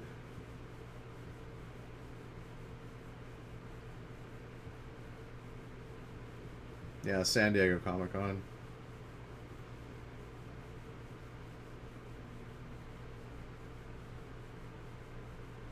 I want to look if Path of Exile's in Pioneer.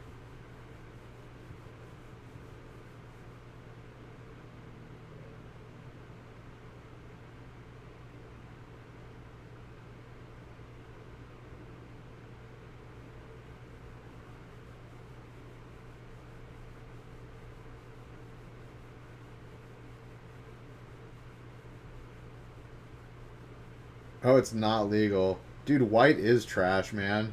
Dude, black is so much stronger than, like, the other colors. I feel like it's, like, black and blue are, like, the strongest colors.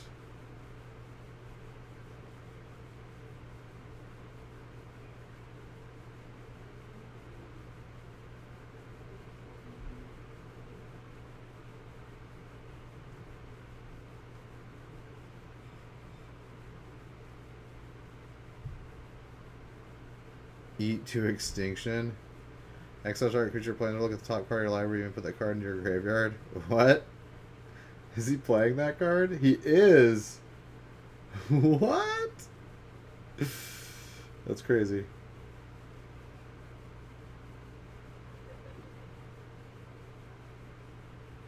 Dude, I love the original artwork for Path to Exile. It's so dope.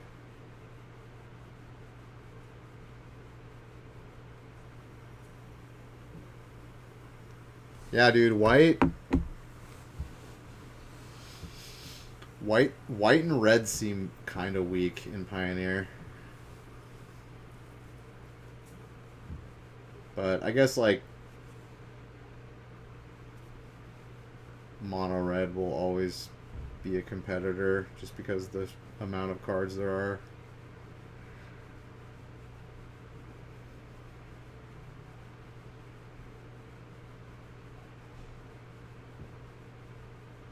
You can get the new pass at Vegas. You're going to Vegas? Dude, I kind of want to go to Vegas this year. I've never been to I've never been to Vegas, period, but I've wanted to go to the Grand Prix there for a while.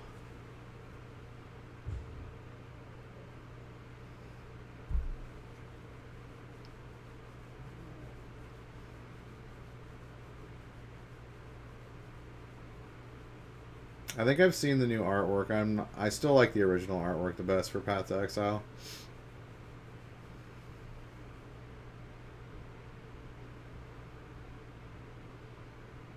He's just like, oh, like turning into, it's like a Johnny turning into like flower petals. It's badass. What a great composition. It's just like, what a great piece of artwork. Oh, you only live 2 hours away? You live in Nevada? Nevada?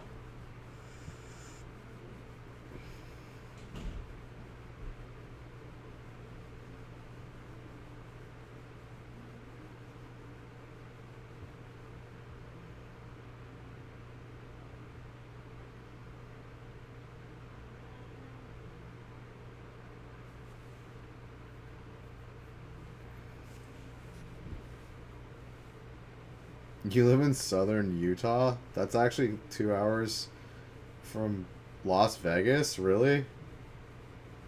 I had no idea. But I kind of want to look at the new,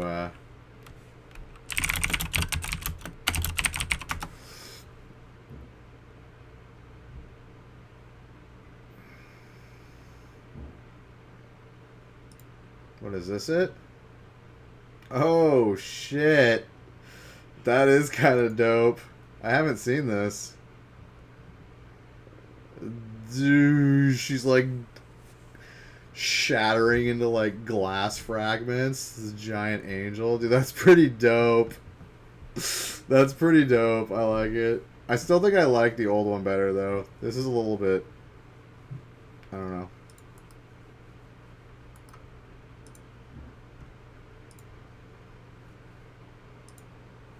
Okay, this is a higher quality picture. Click to see spoiler. How is this a spoiler? That is pretty fucking dope. She's like shattering into glass fragments. Is that supposed to be Avacyn? It's pretty dope. I like it.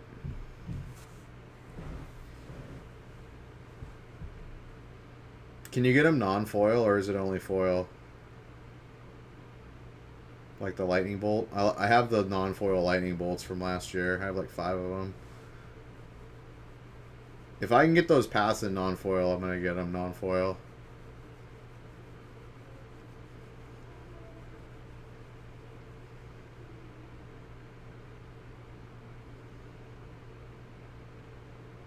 Wow, she was so far ahead.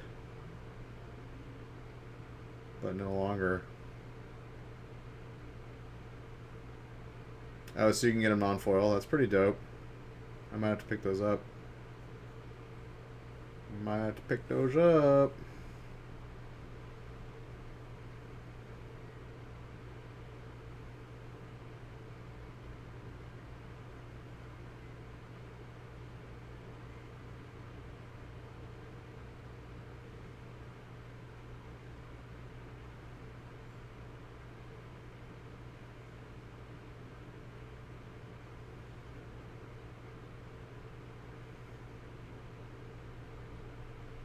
Dude, how did she lose this game? Oh yeah, Uro.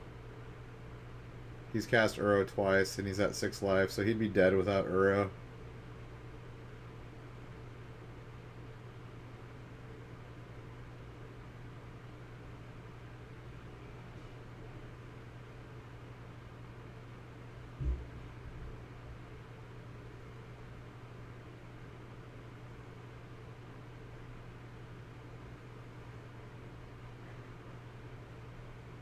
Oh yeah, I'm not gonna get them until the end of the year because the lightning bolts went down so much by the end of the year.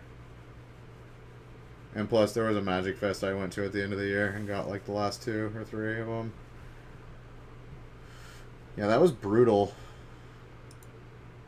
Looks like Mono Red just like hard loses to freaking Delirium.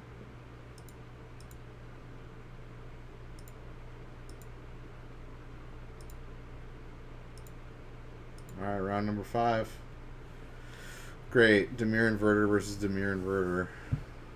How fun. Let's just hope this match is quick.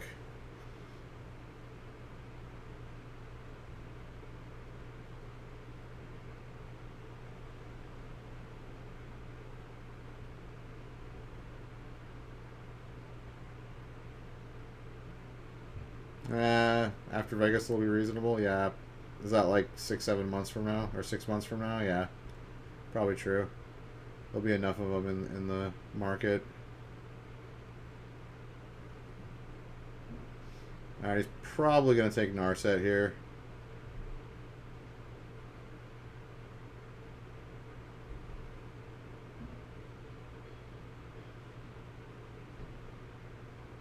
Yep. Narset's so good. I only own one Narset, dude. Like, you can't find her anywhere, and she's like an uncommon. You have to like buy her online. Like, no shops have her in my area at all. And haven't since she came out.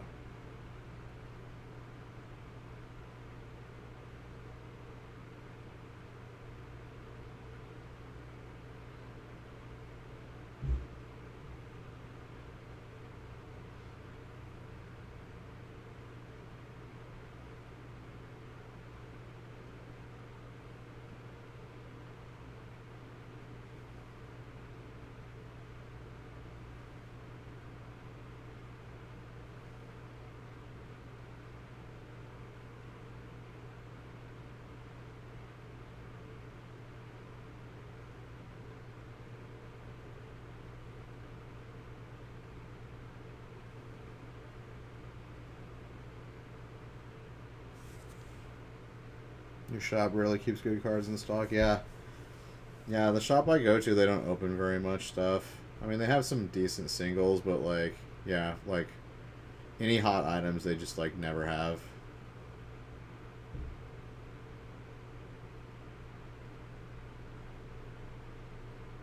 And then the shop that was known for singles went out of business last year. There's one in Vancouver, though. There's one that's like right across the bridge from Portland in Washington, and like they have a really good selection, but they're like more expensive. They charge slightly more than like TCG Mid because they have a good selection, which I think that's fine. The other place did too before they went out of business. They were slightly higher than TCG Mid.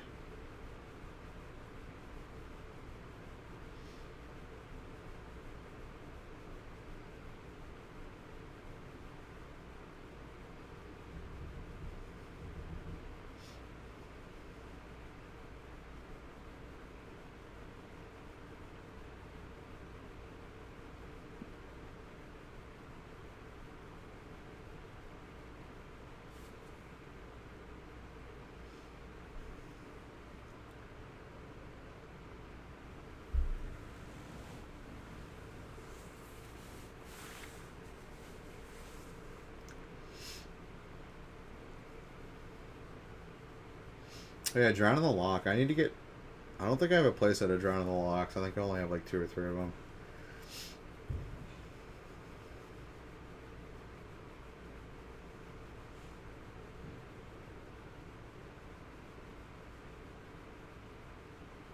They haven't announced the next ban day, have they?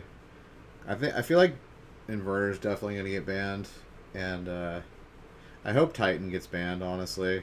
I hope they don't like sidestep it and ban like Once Upon a Time or some shit, because I think Titan will still be the best deck even if they ban Once Upon a Time. They'll just start playing Ancient Stirrings again, which is like, that's fine.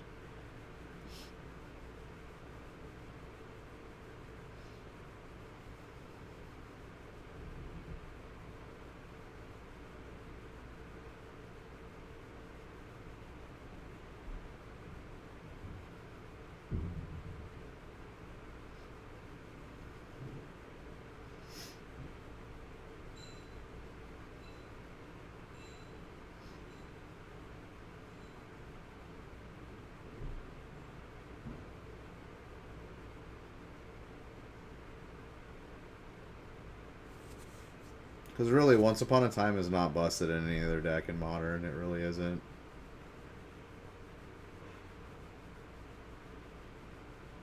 Except for the 2 decks that play Titan. So I think Titan just needs to get fucking kicked. Kicked to the curb.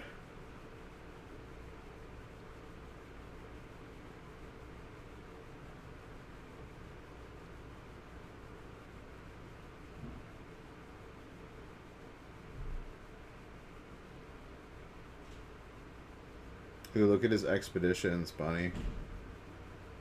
Look how juicy they are. He's playing his full foiled out expedition standard deck.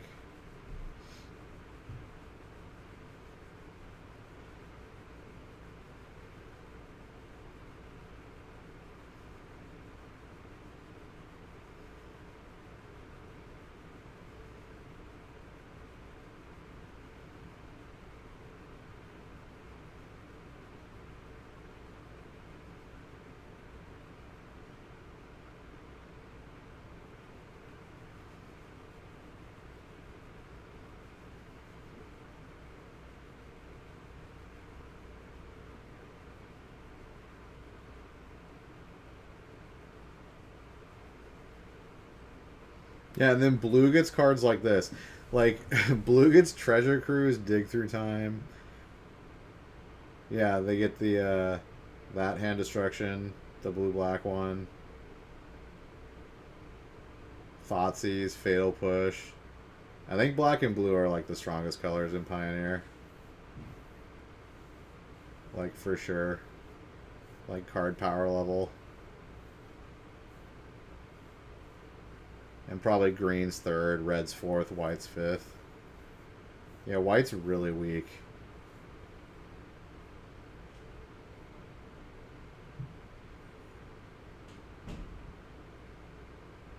Like, white doesn't even have Thalia. Like, they have, like, nothing. Like, they legit have, like, no powerful cards.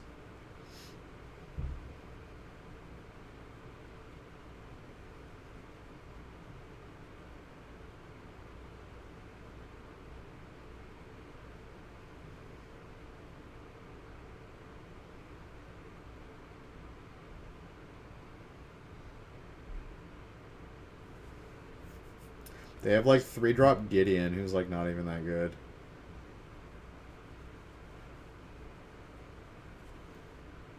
And then, like, the flip Kithian, like, the flip Gideon is terrible.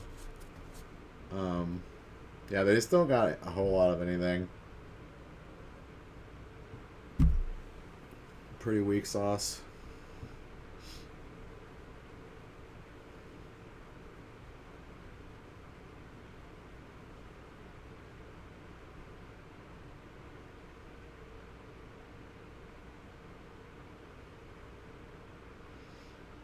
Yeah, they get Teferi, but that's, like, blue also, yeah.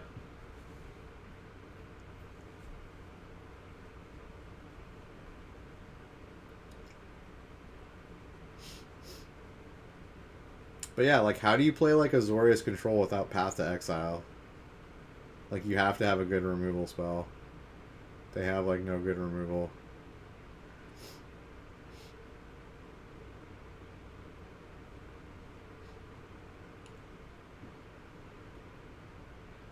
Yeah, they should reprint Path to Exile. Although right now, that would be just so bad because Azorius Control in Standard is so fucking powerful. It's like the best.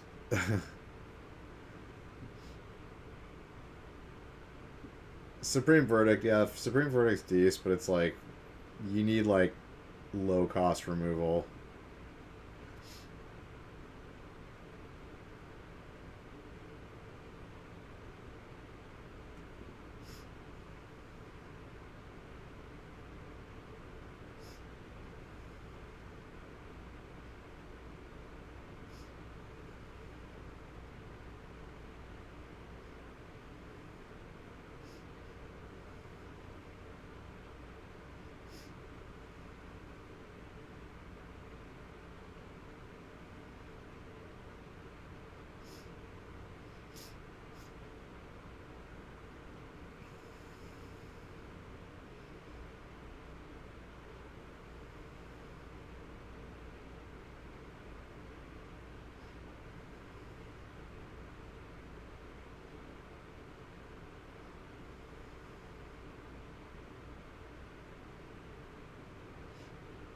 Honestly, I think Path to Exile should have been reprinted a while ago. They're $20 now. Dang. Like, Path to Exile is not a broken card in Standard. Fatal Push is way better.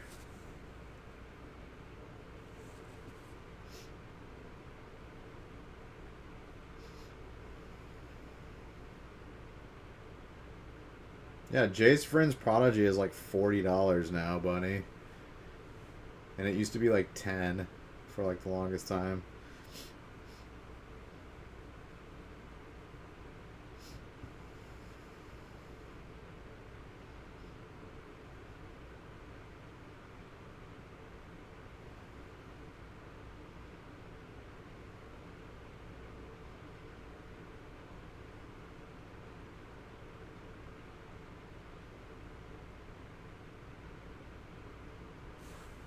Swords to Plowshares, yeah, that card's never getting reprinted.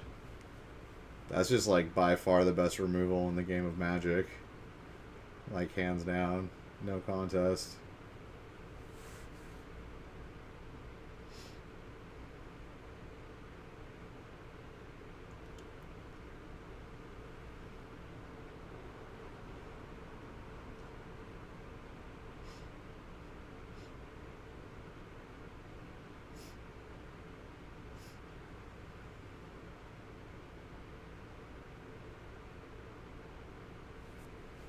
Alright, game one goes to Rossum.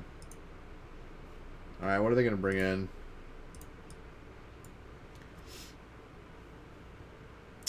Mystical Dispute ×2 seems good. Another Thassa's, another Narset. Maybe Vern's Prodigy.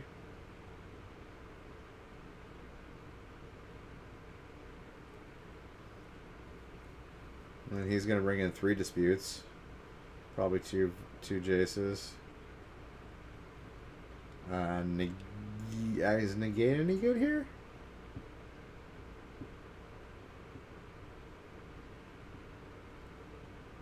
Wait, Ashiok Nightmare Muse? Is that... Which fucking Ashiok is that?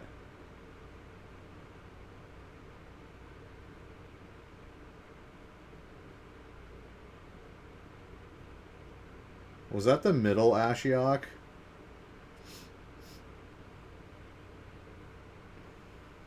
Actually, Negate's probably coming in too, to be honest.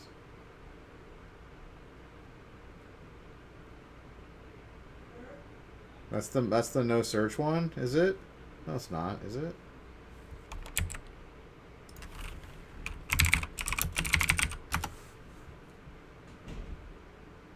No, this is the weird one from... Oh, wait, did this come out of... Oh, it's Theros, Beyond Death. Oh, okay. I didn't know she came out in the set. I haven't seen her yet.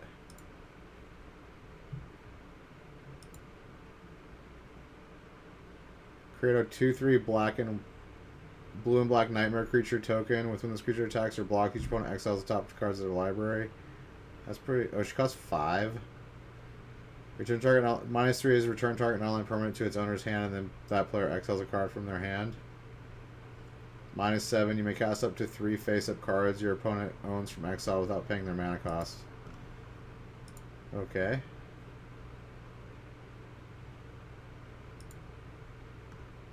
Wow, she's worth, like, money, too. Okay.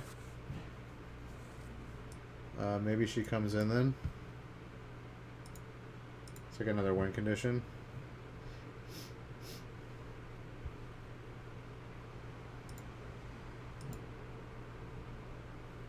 Boom, brought her in. He's got the alternate art foil. Alternate art foil. Yeah, baby.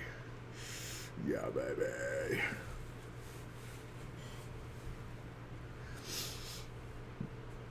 Gets rid of the dispute.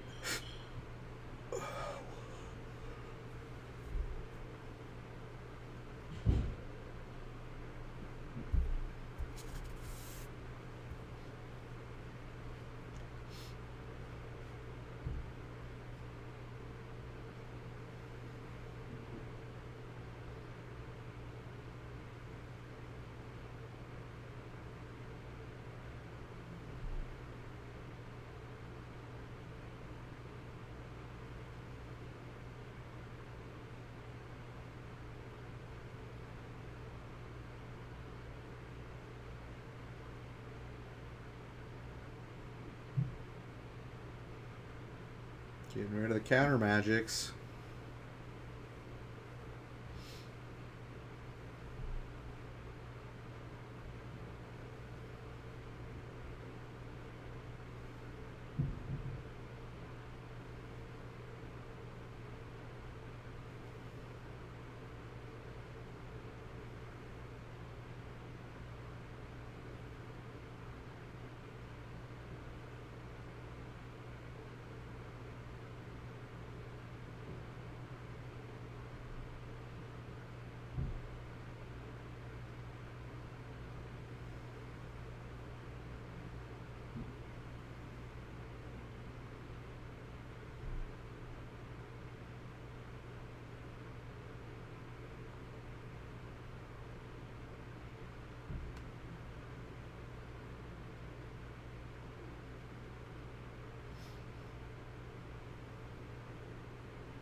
Thought erasure.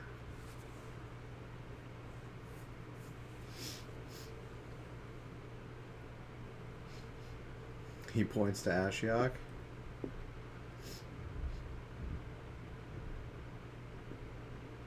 Is that a ruse or is that reverse psychology? Which one is it?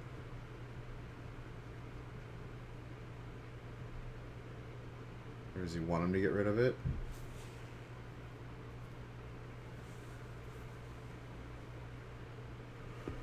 I think at this point you take dig through time, maybe? Or thought erasure, yeah. I think it's either that or dig through time.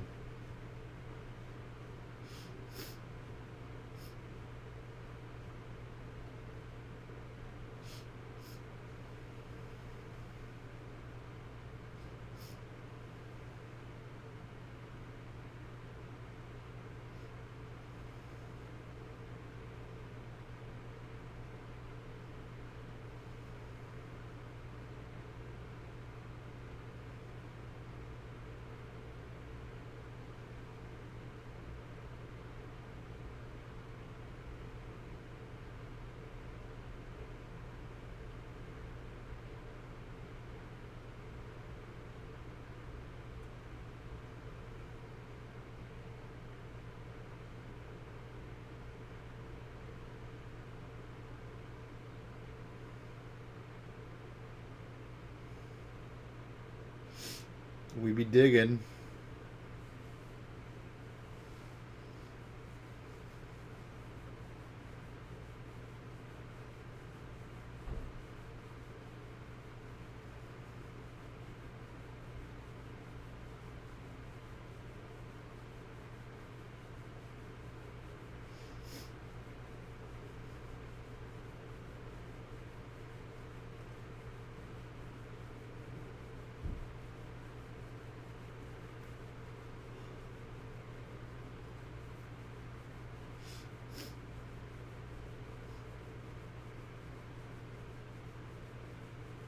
We got Jace, Wielder of Mysteries.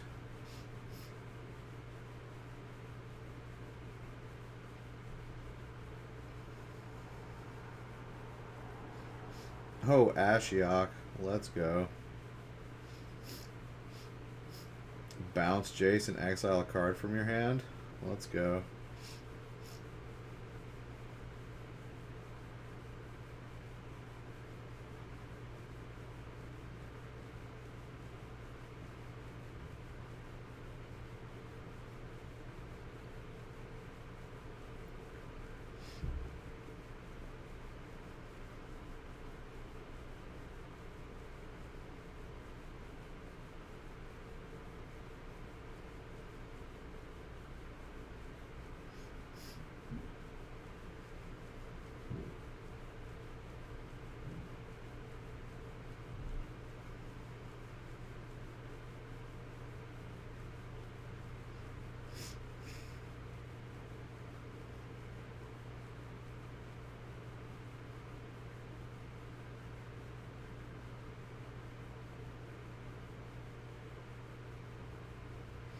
Dude, Ashiok is freaking weird.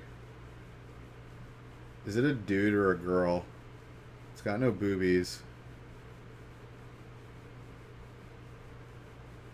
I just kind of think of Ashiok as sexless.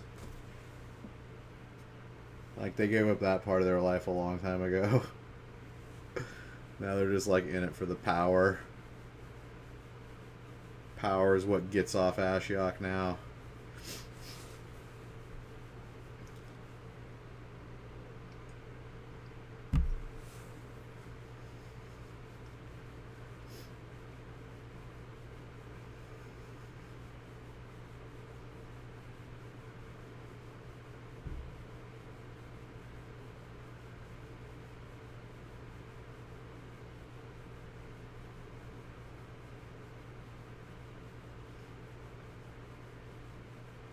Alright, buddy. Take care, man.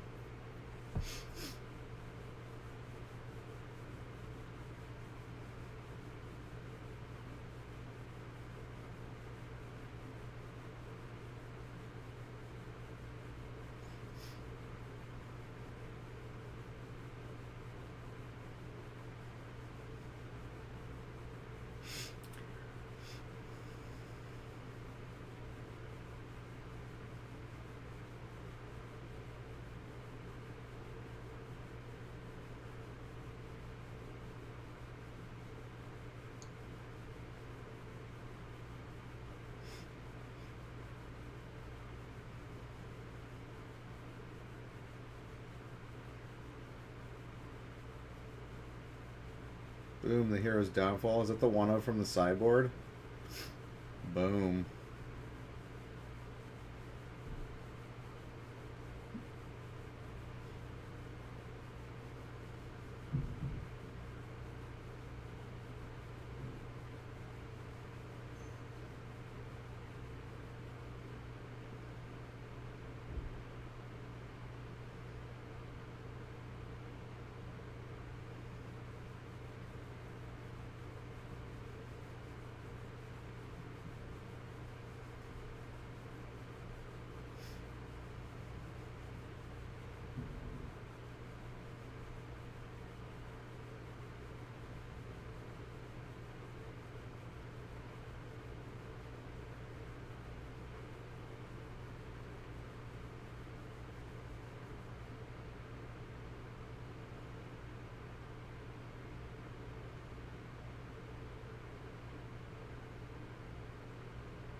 Gets another Narset. Anime Narset.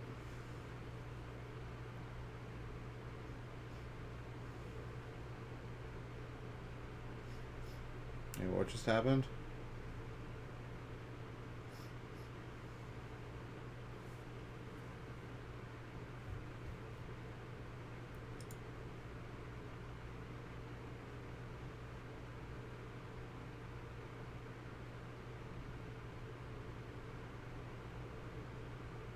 Oh, he countered her?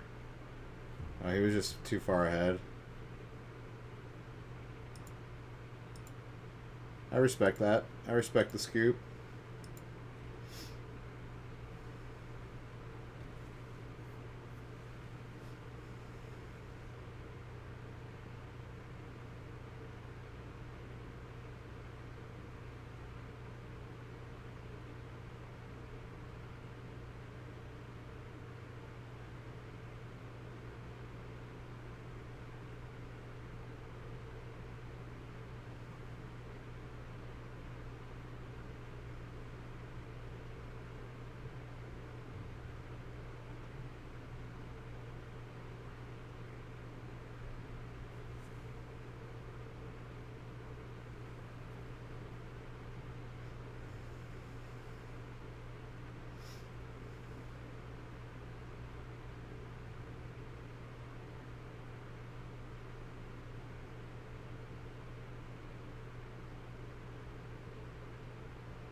Grabbing the Thoughtseize.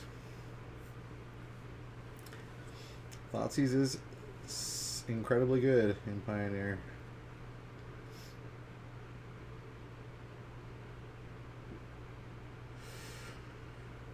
Has to waste the Downfall on Narset. Feels bad. But Narset's static ability is just so good.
Grab the dig through time, yeah.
Got the counter.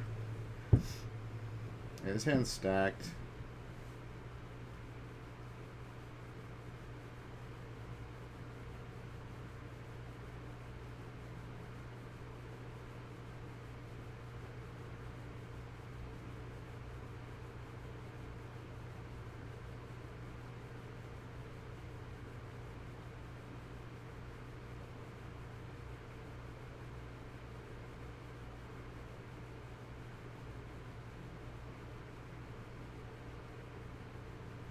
Alright, he's going to try to run an inverter here.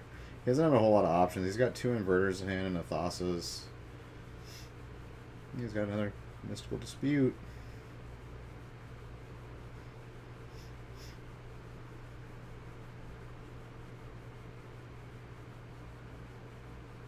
Yeah, Rossum knows. Rossum's very in tune with, like, you know, if you're at like a 1% chance to win or less.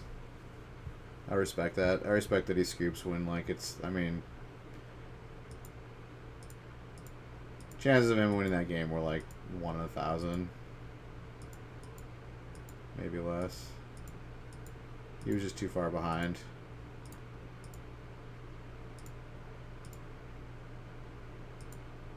Alright, round 6. This is mono red versus mono black. Let's go. Turn 1 Swift Spear.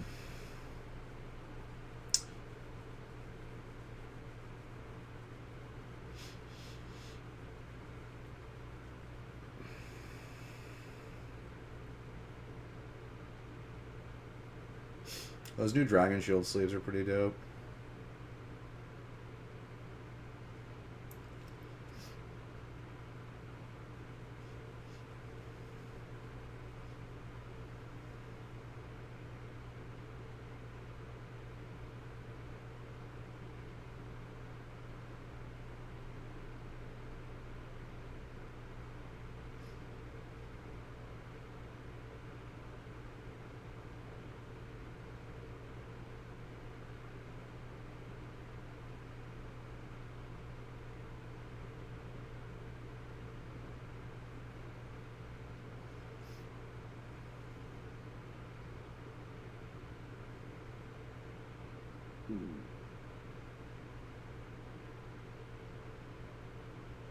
Wait, why didn't he attack with Swift Spear, huh?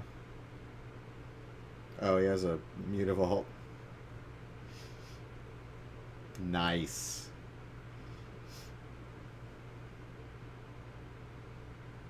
Oh shit, he's just gonna play the 2/3 lifelinker. Yeah, it's probably better to play that than the removal.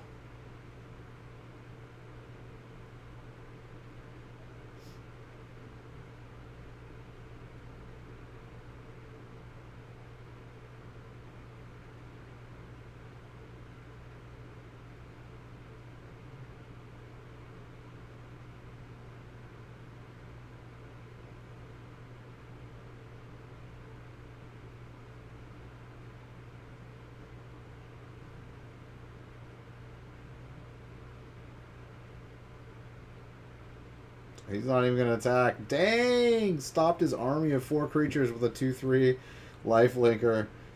Gross.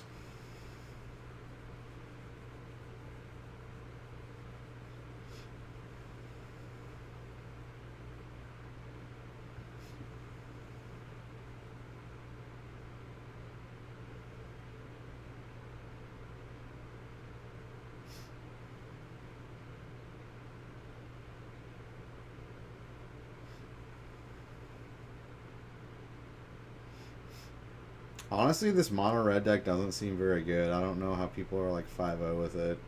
I guess Torbrand. Torbrand's like the secret weapon. You get a bunch of these little creatures out, and then Torbrand comes out and you just win. And Torbrand Chain Whirler combo. It seems kind of gimmicky. There aren't very many burn spells in this deck.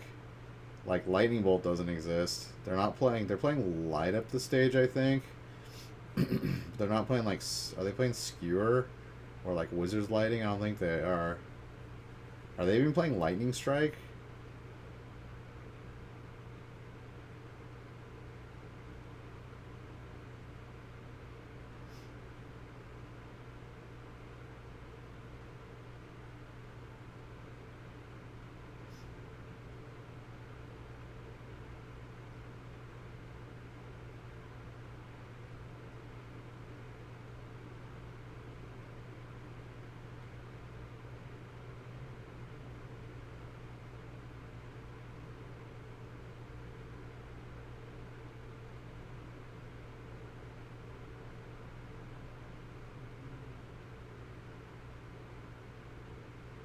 Well, that was actually pretty dope.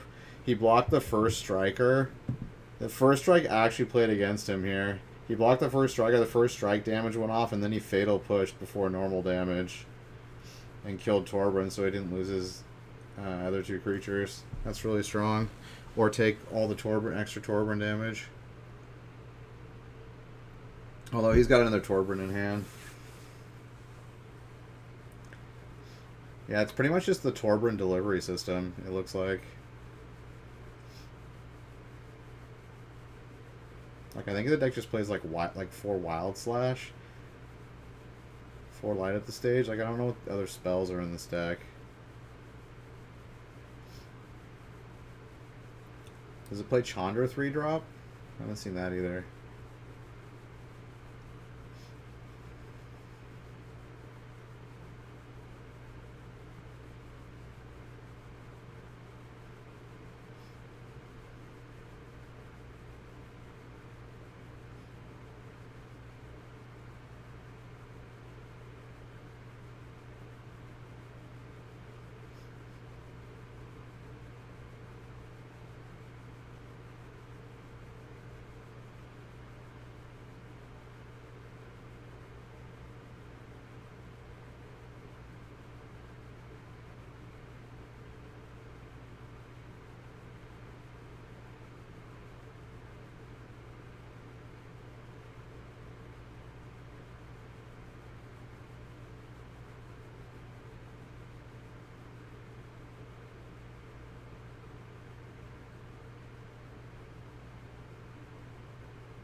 Mogus's Marauder gives haste to your guys, doesn't it?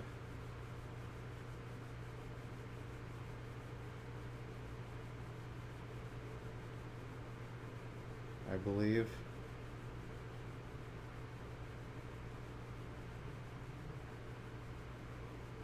Oh, they play Burst Lightning too. Oh, they gain Intimidate and Haste. Boom.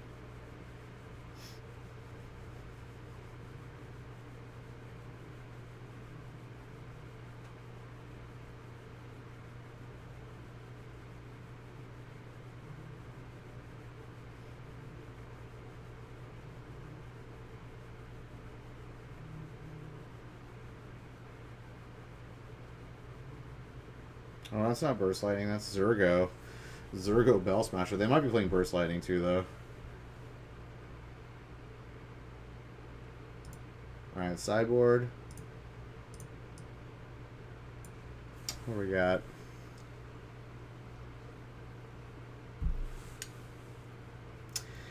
Karizev's Expertise. Is that good here? Maybe. I think just like 3 Lava Coil.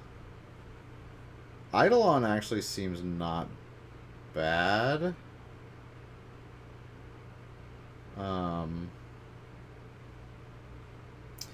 Ferocidon. Black does have Aethersphere. He's probably going to bring in Ferocidons, to be honest. With all the lifelink going on. Maybe the Exquisite Firecraft.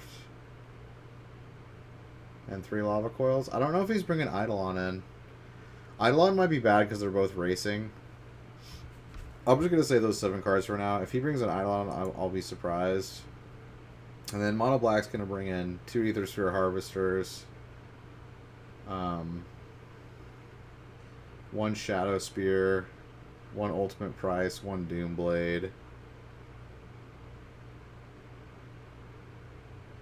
Agonizing Remorse, I don't know what that does. Is that the hand destruction? Yeah. He might bring in those, actually. No, you have to pay a life. He's probably boarding, not putting those in. Lifebane Zombie, I don't know what that does either.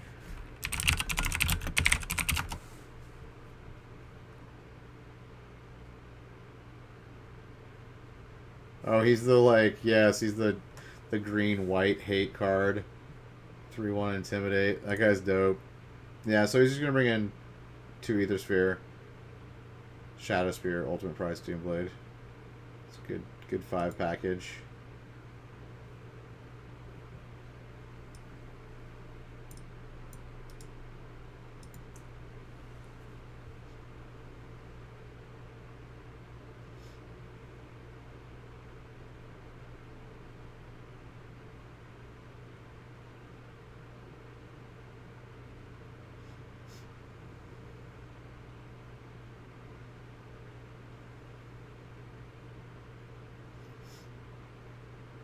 Yeah, they're playing Bone Crusher Giant too,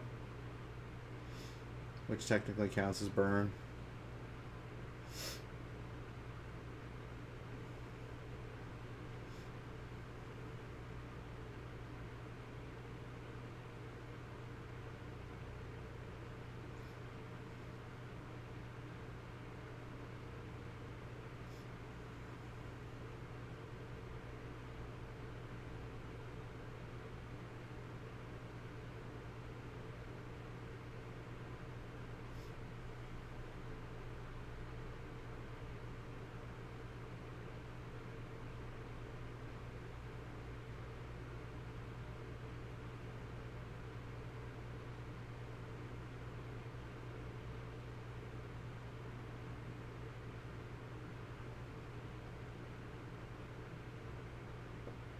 Rankle.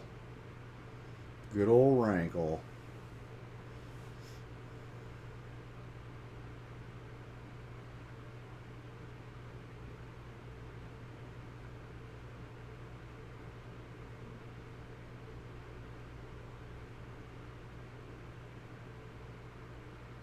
Who? Rabblemaster.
Getting in for 5. Although now he's hellbent. Red still has like 3 or 4 cards in his hand.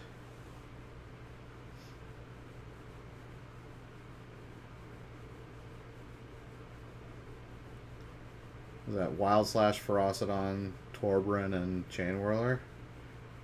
He'd love to slam a Torbran here.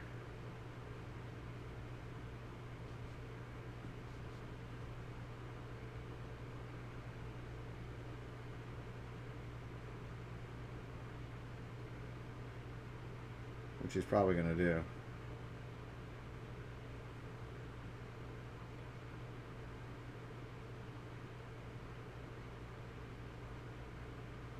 Torbran's really like the centerpiece of this deck. It's kind of like what makes this deck work. This deck would be kind of bad without him.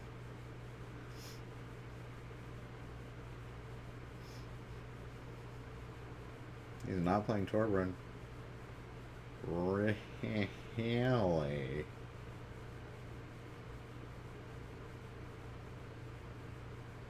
a Rabble Master instead.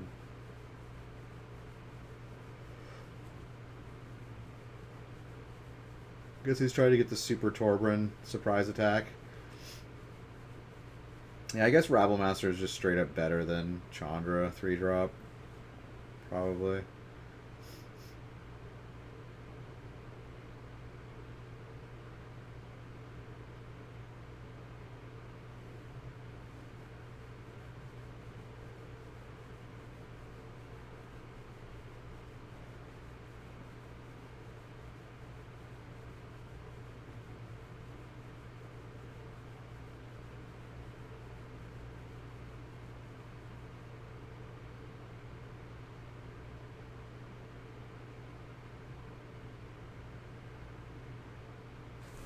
Yeah, 1 life. Can't even tap his desert.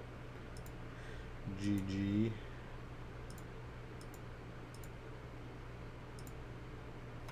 Alright. Game 3 for all the marbles. Swifty. Double Swifty. Yeah, Swift Spears don't seem very good in this deck because it's so spell light. They're a little bit underwhelming. Wait, is that a lightning strike I saw?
There you go. Lightning Strike's actually pretty good, huh?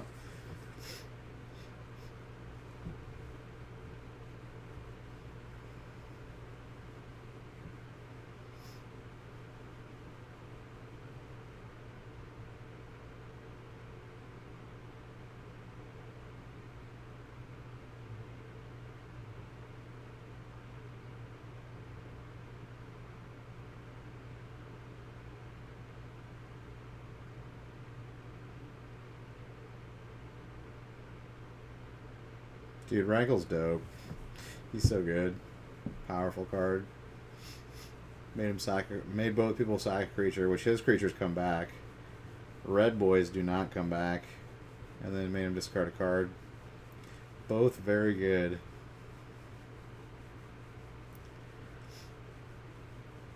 Oh, and then Rankle also makes... Wait.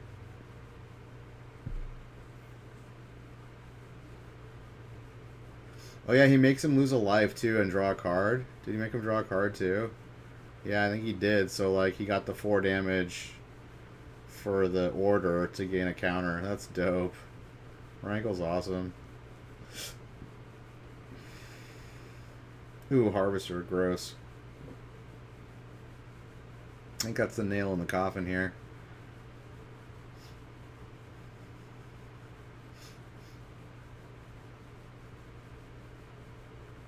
I wonder why Mono Red Aggro's not playing a Braid in the sideboard. Are there just not very many artifacts that get played? I feel like a Braid here would be really good. I mean, it also deals 3 damage, so it's also like a lightning strike for creatures. It seems sideboardable. I guess there's just not enough decks that play artifacts, really. None of the top decks really play artifacts, except maybe like in the sideboard.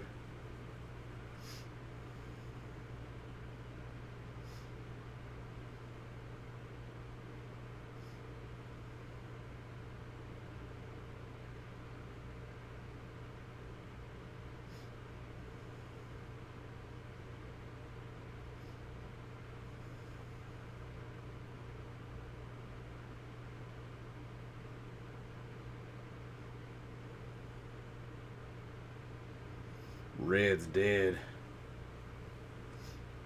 Red's dead, baby. Red's dead.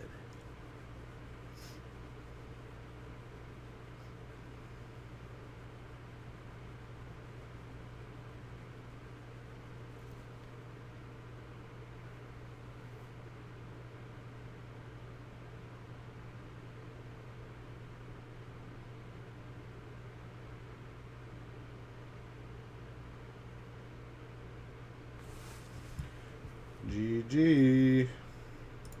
I really like Mono Black.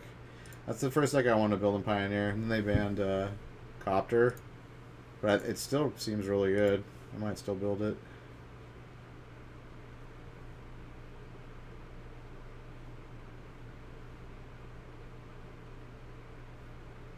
It's the next round.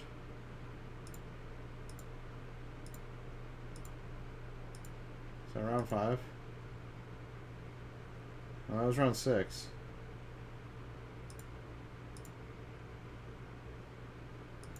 Yeah, this is time shifted. Get out of here.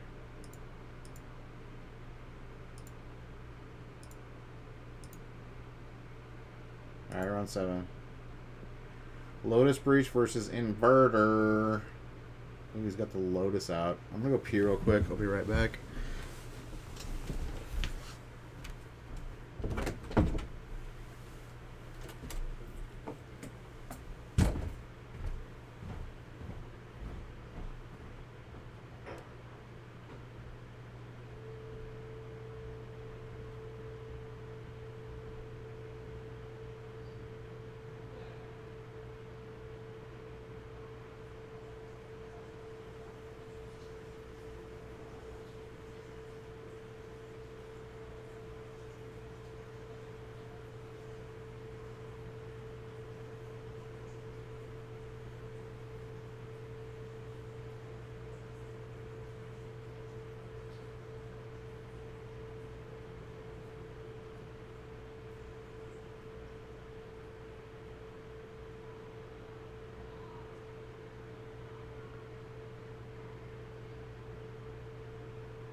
I don't need this.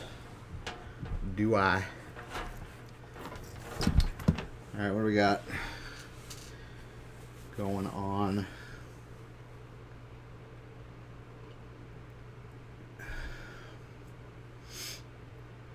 Got Narset out. Got Lotus Field out. Got 2 Lotus Fields out.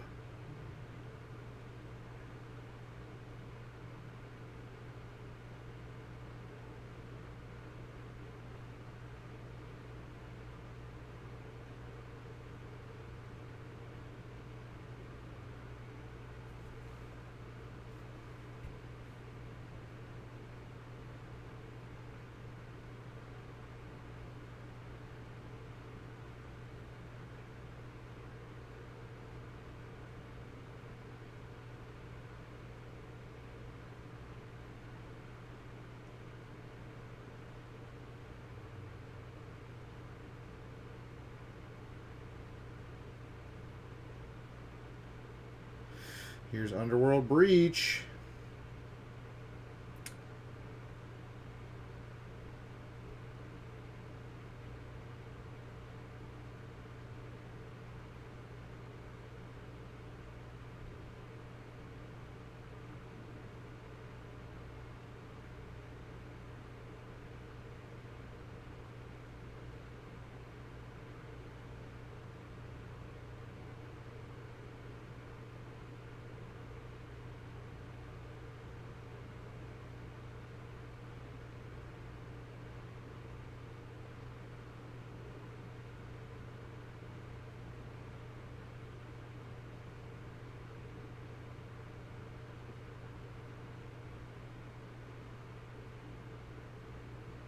Home Scour.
Peter Ingram. That was a little excessive, buddy. A little excessive. I mean, I understand like wanting someone to show the combo and stuff, but if he didn't have like counter magic in his hand, like he saw that there was an explosion in the graveyard, he could have just explosioned the Narset. I guess he was just hoping his opponent would screw up. He kind of did screw up a little bit, but not enough to like lose the game or anything.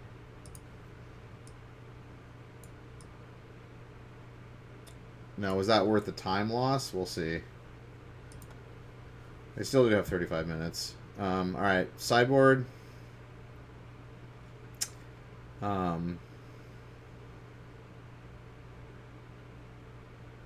think 2 heroes downfall. He's going to want things to get rid of Jace.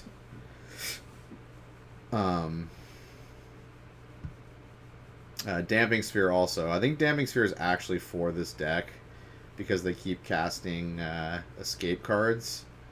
And I think Damping Sphere affects that too. So the 2 Damping Spheres, 2 heroes downfalls, 1 Narset. Can't draw cards. And then 1 Mystical Dispute. And then Breach is going to bring in what? Oh, he's got the 1-ofs of everything. He's probably just going to bring in Unravel the Ether. I don't even remember what that card does.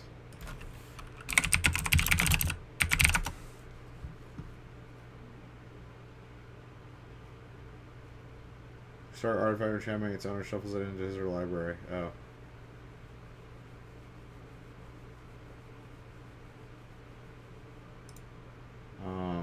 Yeah, I don't know if he's sideboarding anything actually. We'll see.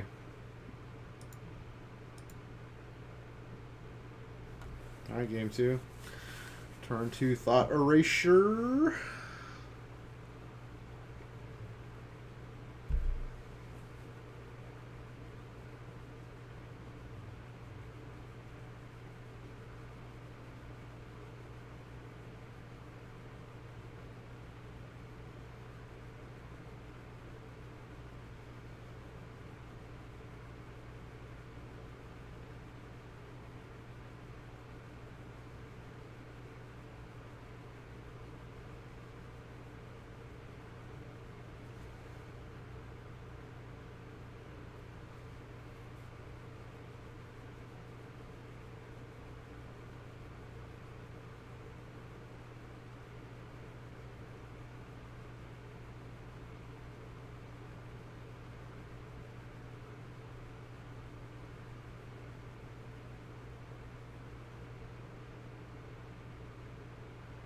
Nice. This deck plays Sylvan Scrying. Oh yeah, you can go get any land with it. Duh. Nice.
Well, he's got Inverter and Thassa. Or Thassa's Disciple or whatever. So he's got the combo. He can win on his turn 5, but he just doesn't want to lose on the Lotus Breaches turn 4. Which I think the deck goes off on turn 4. Or can go off.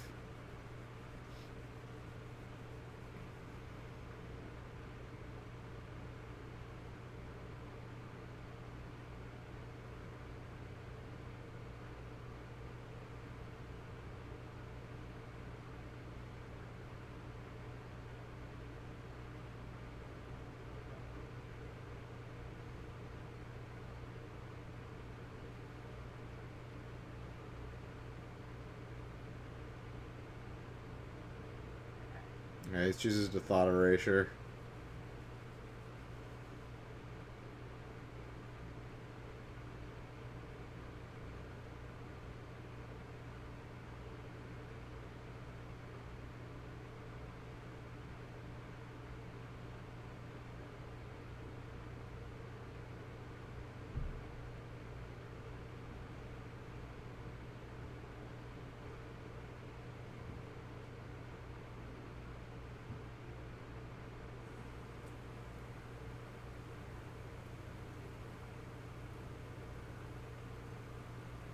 He's gonna flip Jason thought erasure again. Yeah.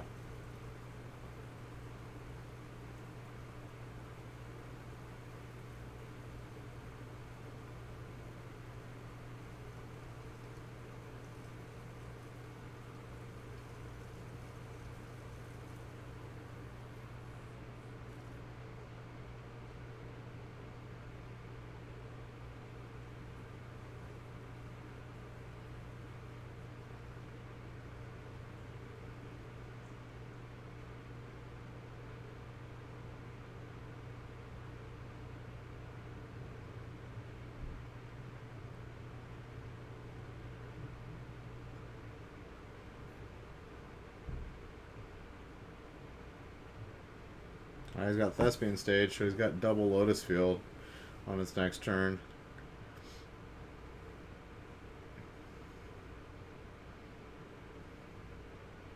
I mean, I think he just play Inverter here. He's not going to play Inverter? Okay.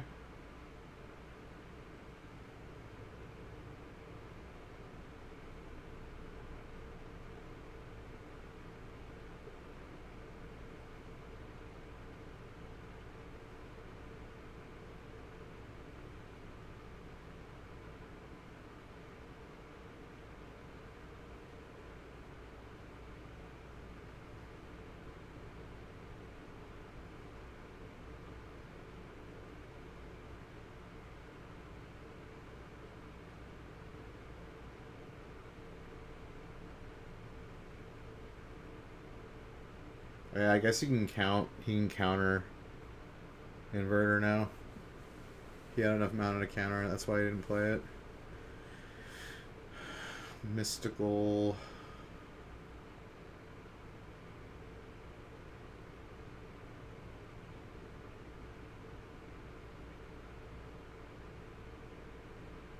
Mystical Dispute can still hard cast and counter anything.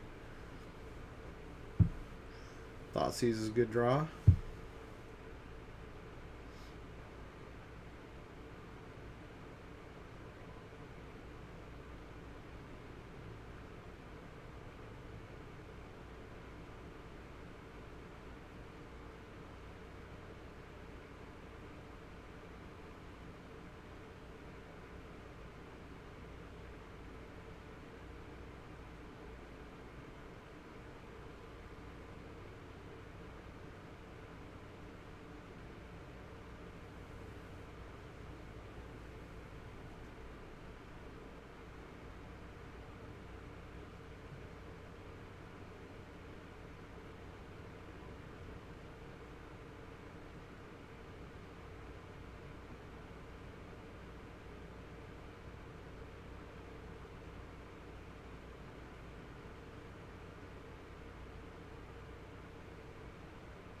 Another Thoughtseize seems good.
Alright, he's going for it.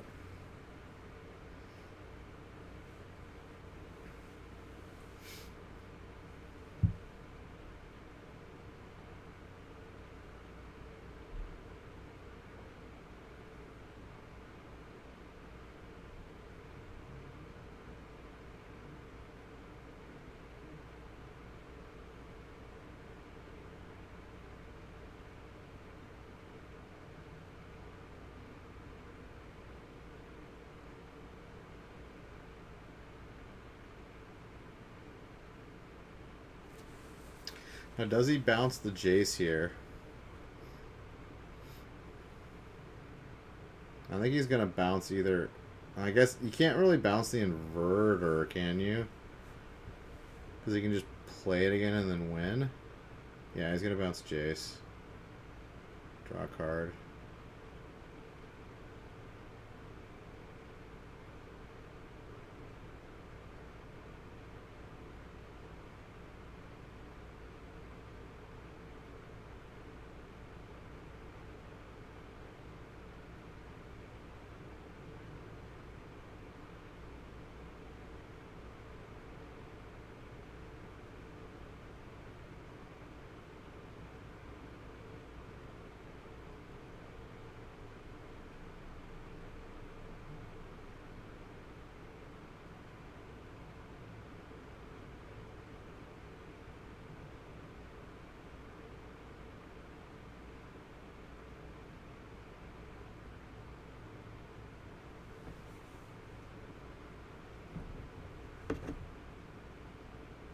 Yeah, he's got Mystical Dispute and Thassa. Or Thassa's Disciple, or whatever it's called.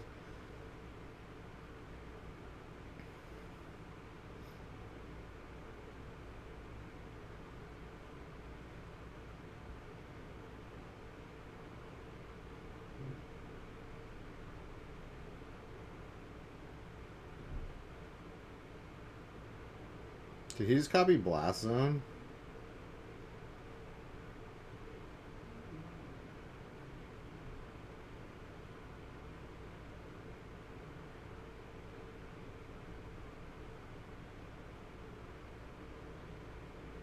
He did.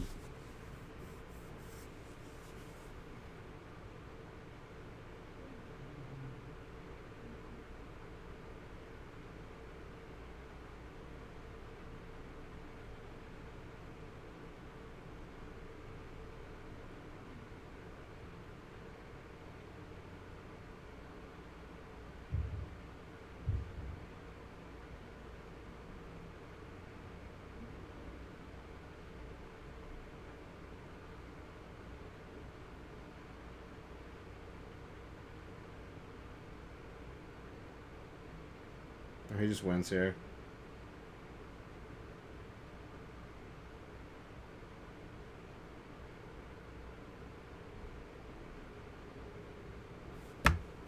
Nice.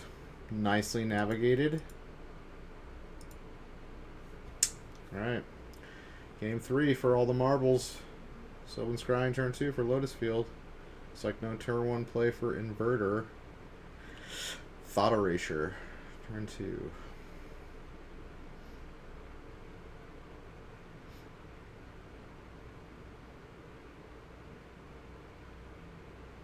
Taking the Underworld Breach. Seems like the right choice. The namesake of the deck.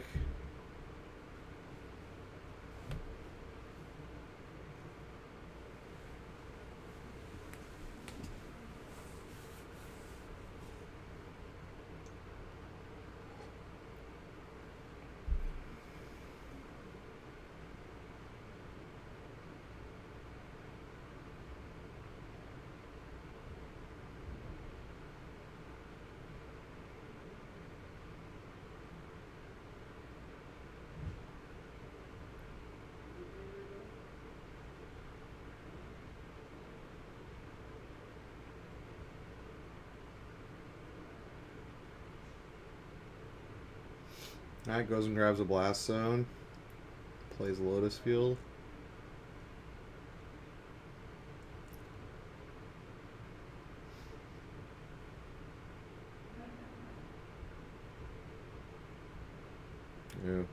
He's got a lot of land in his hand.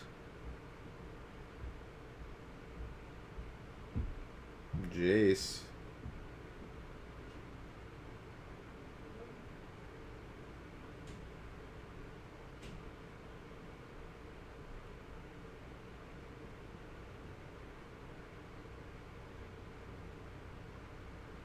I think he's got 3 lands and a gold card in hand. I don't know what it is.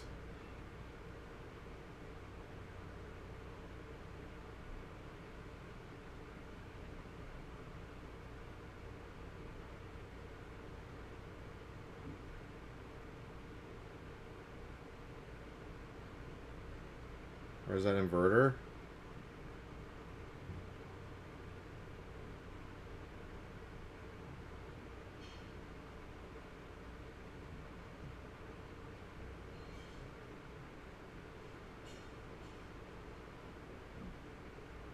Yeah, I think it's inverter. He wins on his turn because he can play inverter and then take up Jace. If his opponent's smart, he knows that he has it in his hand right now. Because there's no reason he wouldn't have ticked up Jace to draw a card.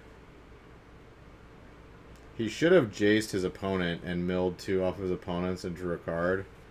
That would have been better. Because then his opponent wouldn't have thought he had it for sure.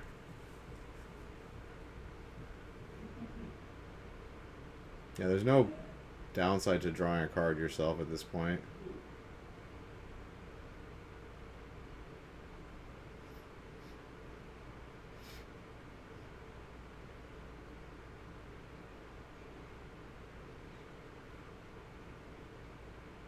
Yeah, he just wins here.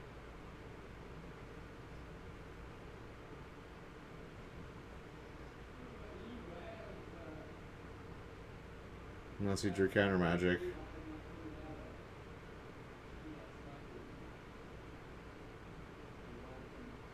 Counter or lose, buddy.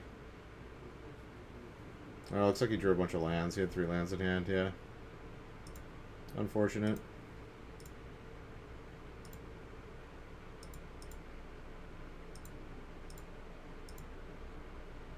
Alright, round 8.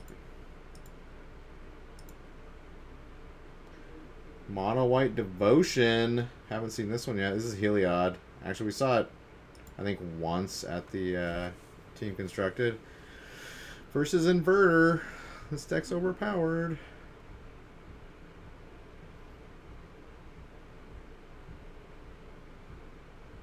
Yeah, it just gets to play in like a blue-black shell that just has like all the most powerful cards from blue, which are blue and black are the 2 most powerful colors, I think, in Pioneer. And then it just has a combo win, like, it's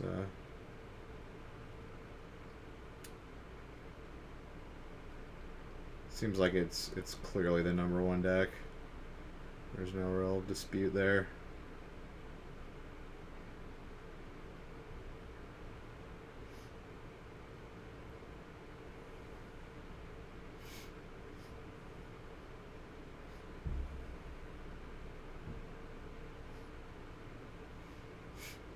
We have Heliod. The Sun Crowned.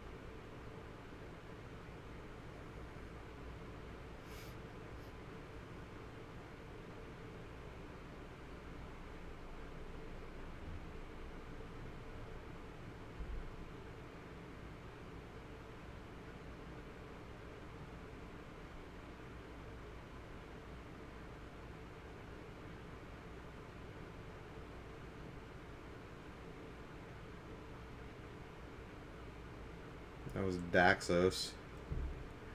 The Daxinator.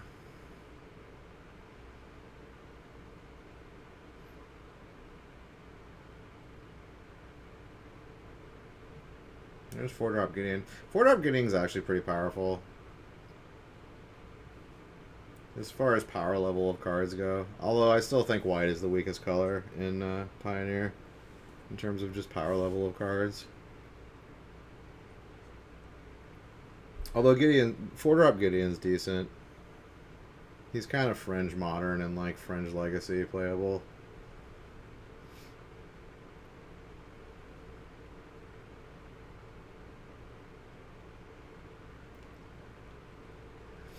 The instant speed dig through time. So good.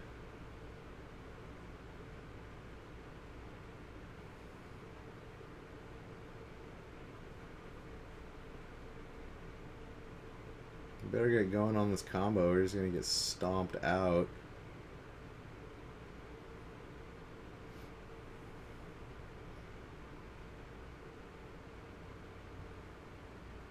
Yeah, he's dead next turn.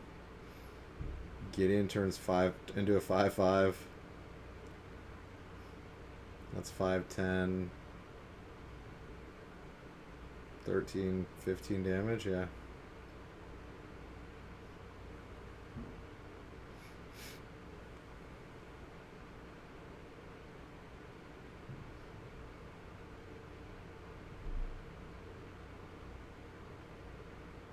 Or he doesn't have the inverter. If he had inverter, he would have won this turn because he's got Thassa in hand.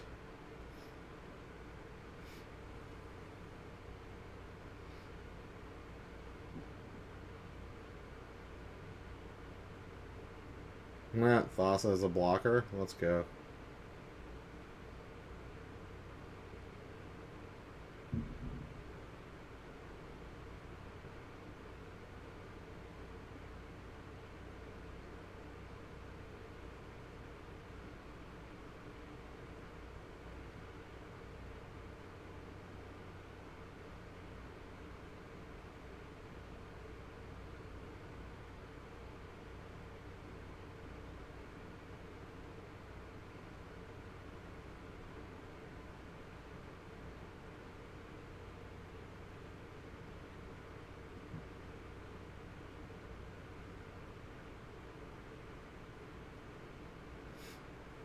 Ooh, Knight of the White Orchid. Haven't seen that card in a while.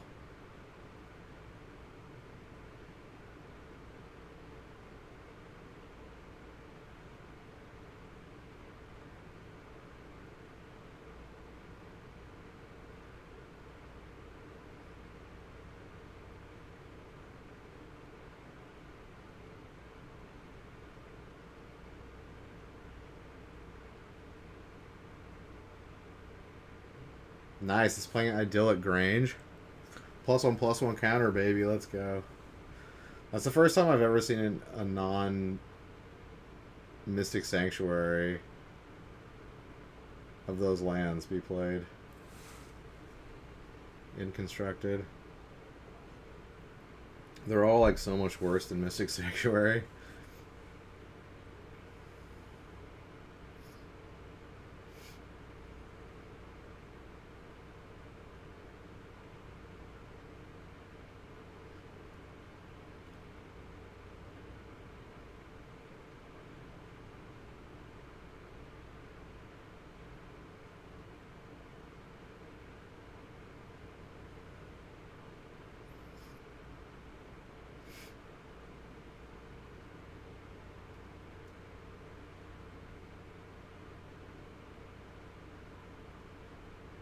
Oh shit, he can get it. He Gideon emblemed. His opponent can't win the game. And he can't lose the game. That's so dope. So his little combo.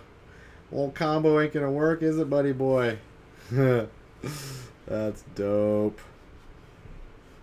That might be like one reason this mono white devotion deck is actually fucking competitive. Is that 3-drop Gideon. It just straight up says you cannot win with that combo. You just can't win. That's awesome. Alright. Mono White Devotion is going to bring in Rest in Peace. Rest in Peace seems good. Actually, is Rest in Peace good against them? They can just like inverter when No matter what. No, I think Rest in Peace is still good against them. They use their graveyard a great deal for a lot of cards in their deck.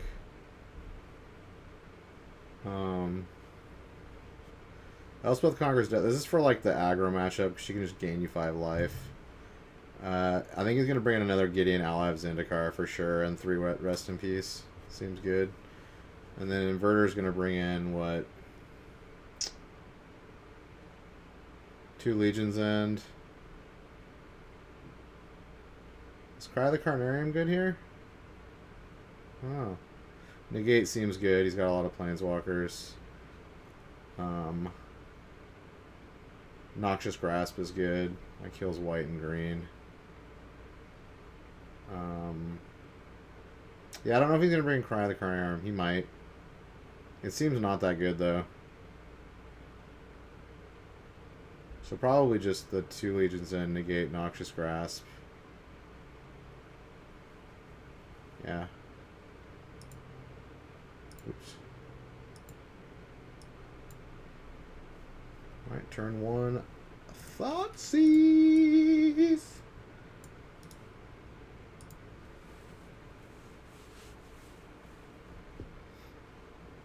He's got Knight of the White Orchid.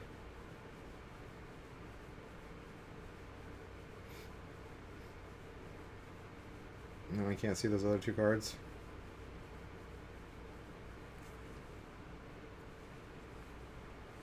Ooh, and Nykthos.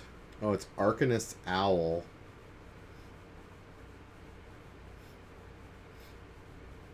It's actually pretty dope. 3/3 flyer, 4 devotion, and like you can get like Heliod or like that other enchantment dude. Not bad. I like it. I like it. Alright, he's getting rid of the Benelish Warlord. Ooh. He's the guy who gives +1/+1 to all human, or no, just all other creatures, I think. He's just like a straight up lord that gives it to everyone. Gives it to everyone. If the white player draws a 2-drop here, it's gonna be really good. Oh no, he already has the 2-drop. Oh, he gets rid of the owl. Oh, gross, he drew another land. Feels bad.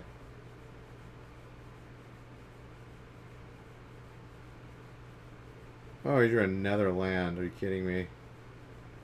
Feels so bad.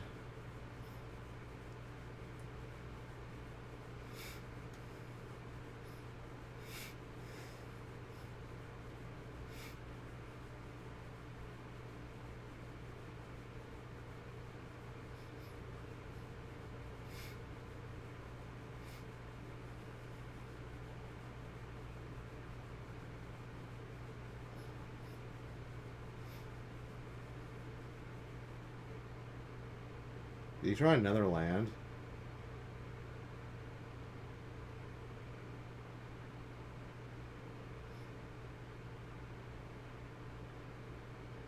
Okay, here's Ashiok Nightmare Weaver.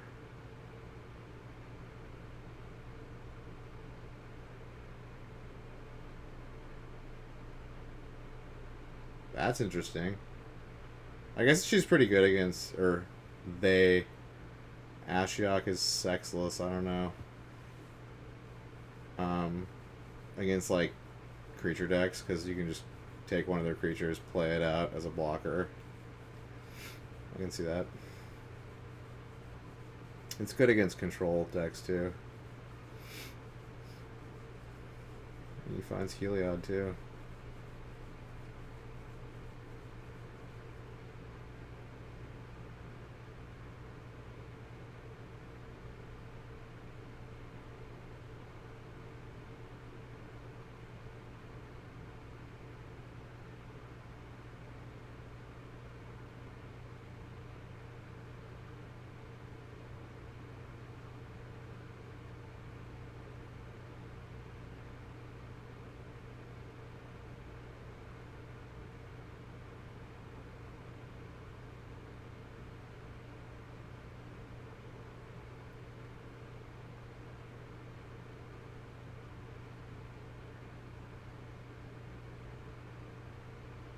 He's not going to pump Ballista? Huh? I like Idyllic Grange with Walking Ballista. That's pretty dope. I wonder what he has in his hand. Why wouldn't you pump Ballista 1? Make it a 4/4.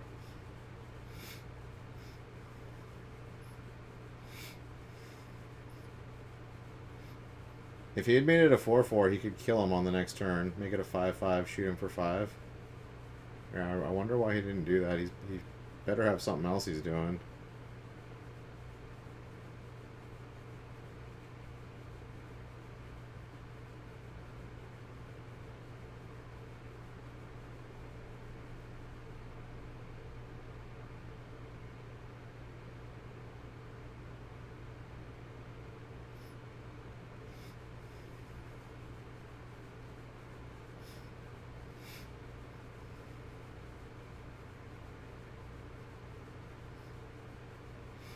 Wow, he didn't do anything. That was just a complete misplay.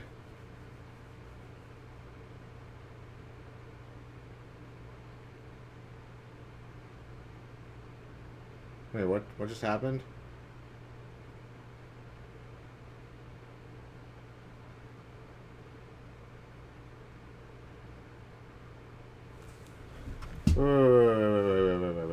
Wait. Is that infinite? Is that an infinite combo? Just having Heliod and Walking Ballista?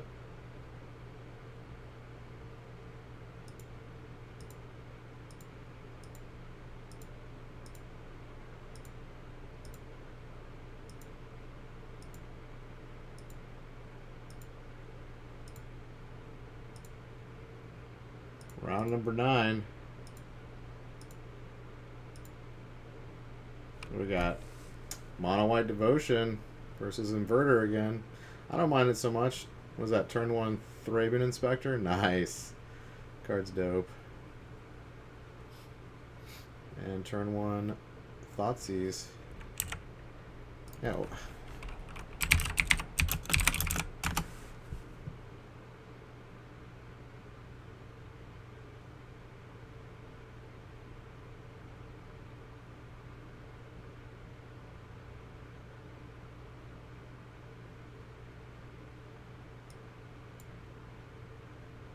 Oh, all he has to do is give it lifelink?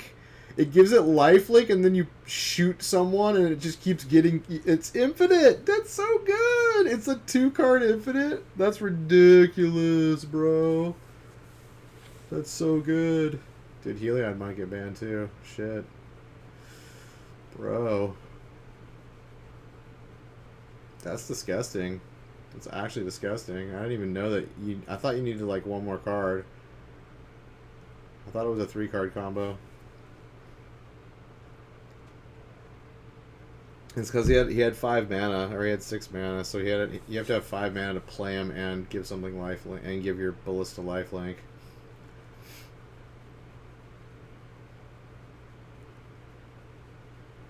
That's insane.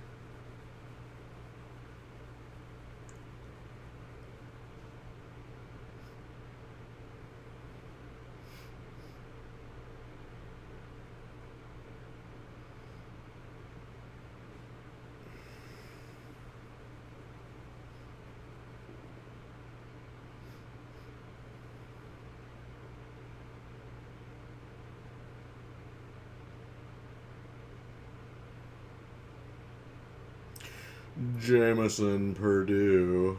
It's a very prestigious name. Jameson Purdue.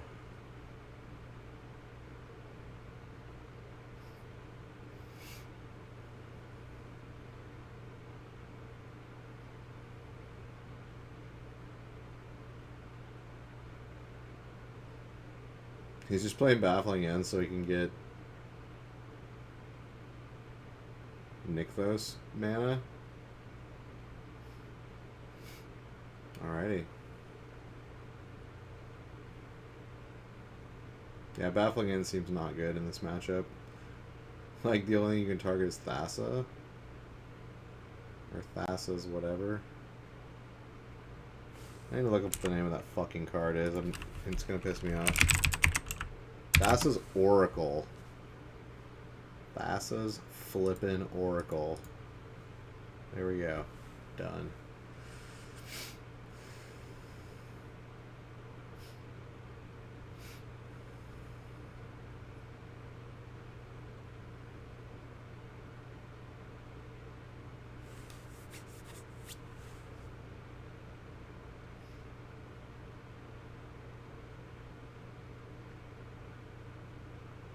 He's got Inverter and Thassa. He's not going to play it, though.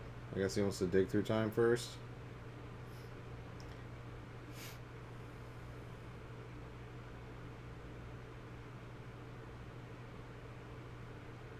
Oh, hits it on the 4th card. So good.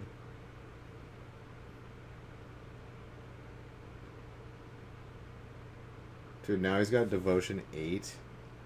Sick, bro.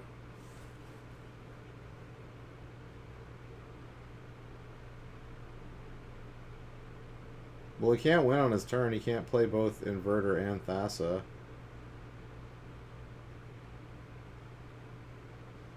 Thassa's Oracle.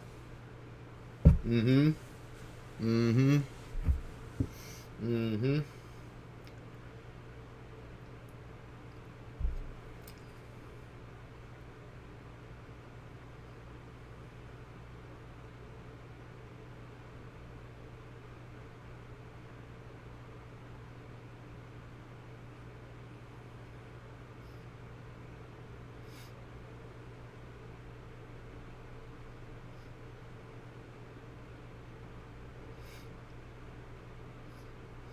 Well, he's got all the mana in the world. And a Ballista in hand. Is that enough damage? When he blocks the 3/3, he takes 3. 4. Yeah, I don't think he has enough damage.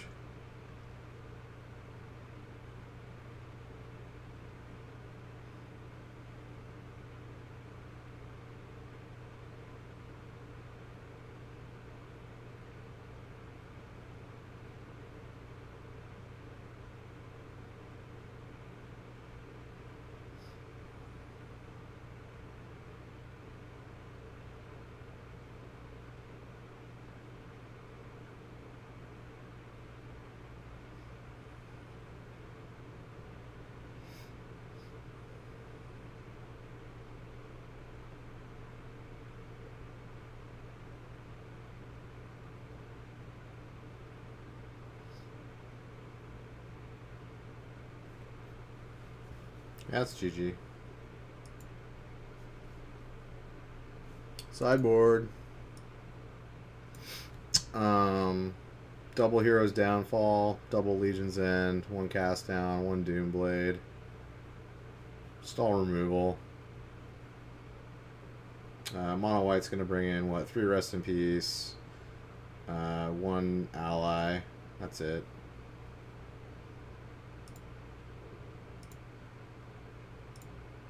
Gideon Ally of Zendikar. Alright, so we have turn 1, Thraben. Turn 2, Dylan. Or D-Hawks, or whatever that guy's name is. And then turn 2, Thought Erasure. Oh, it takes the Rest in Peace, yeah. I'm surprised he didn't Rest in Peace instead of play the creature.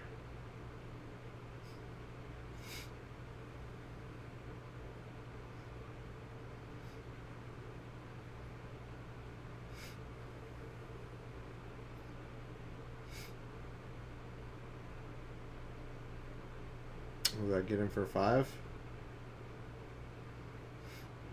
Not bad.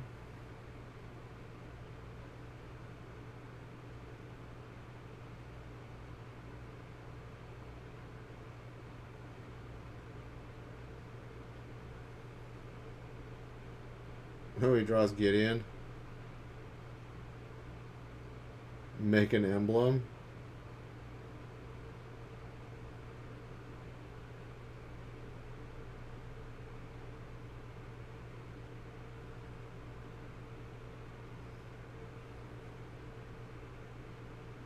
Dude, that Gideon of the Trials is so dope against this Inverter deck. Bunny! You made it for the final round, bro. Dude, you just missed Mono White Devotion, like, dick slap Dimir Inverter last round, 2-0. I didn't realize that, like, you could get into the Trials and then, yeah, Mono White Devotion. No, it's actually pretty dope. And did you know that Heliod Sun Crown plus Walking Ballista equals infinite damage? Because you give it lifelink and then it's infinite. It just keeps putting a counter on it every time you shoot it. That's dope. I did not know that it was just a 2-card combo. I thought that you had to have one more card in play. And then Gideon the Trials makes the emblem that says you can't lose the game and that your opponent can't win the game if Gideon's on the board.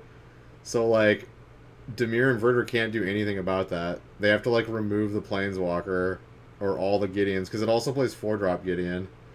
Dude, he just won. He can't win through the emblem, dude. The emblem. Let's go, dude. The fucking emblem. Yeah, it's a really good meta call. Alright, game 3. This is for all the marbles. All the donuts. Your donuts make me go nuts. Turn 1 Thoughtseize. Oh, he's got Elspeth Conquers Death in there. Nice. Nice. It looks like he mulled the 6, though. That's kind of bad. Yeah, he's going to take his early game. This could be bad. This could be real bad.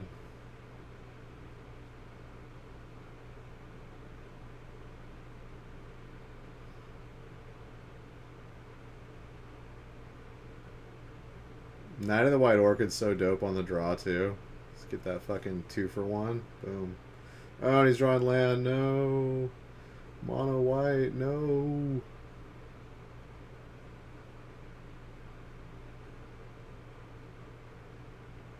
Oh, finds the fuck... Wait, he bottoms the inverter.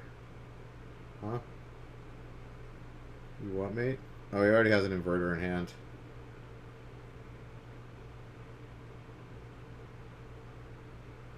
Wait, did White draw another land? Wow. 3 lands in a row.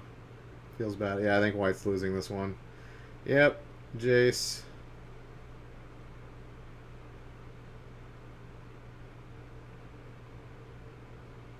Yeah, he needs to draw a Gideon, like, right now. 3-drop. He drew 4 lands in a row, dude. What? Yeah, this is over. Feels bad.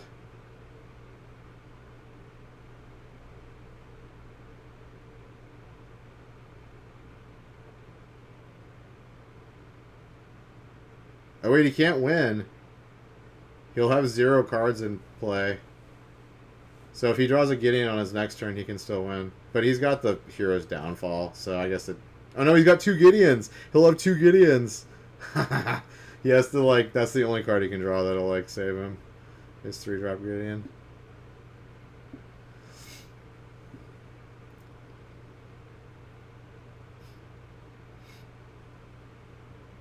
Wait, what? He's doing something crazy now.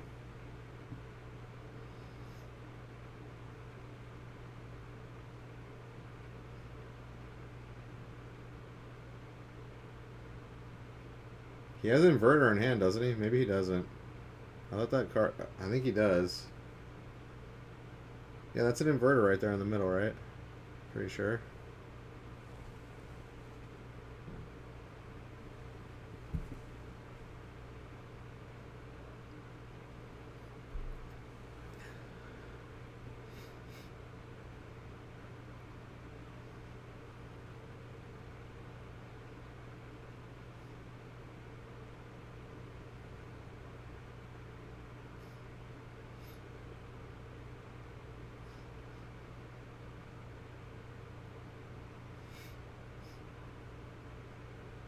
Well, I mean, like, there's nothing you can do about 3-mana Gideon, right?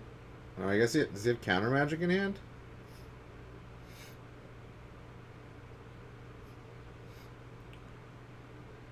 He drew him! He fucking drew him! What the fuck, bro?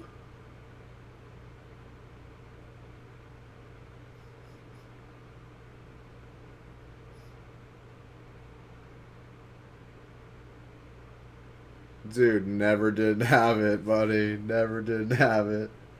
Never didn't have it, bro. Let's fucking go, dude.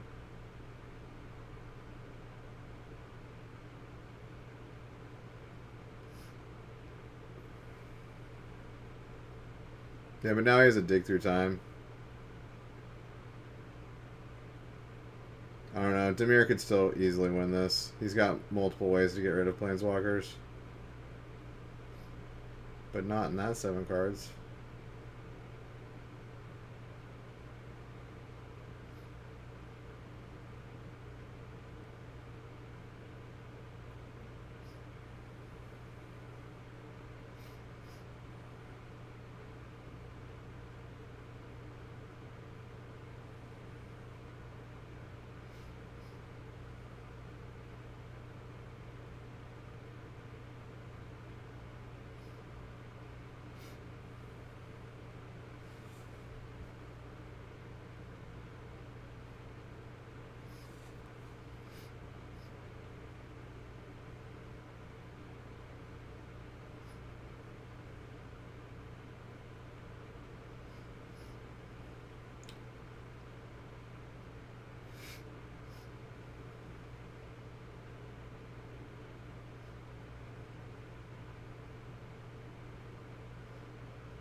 Oh, the hero's downfall on top. Feels bad.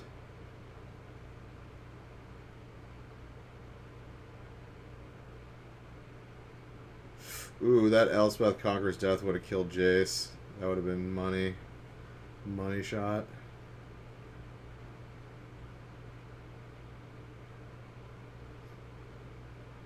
I mean, he can just play Inverter here and then attack the Gideon, right? Which he's not going to do, I guess.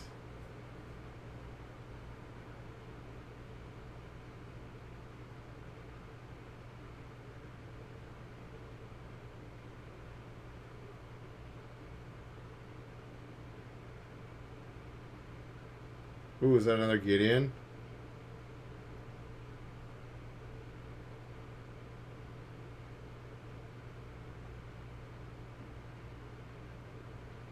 That's another 3-drop Gideon, I think.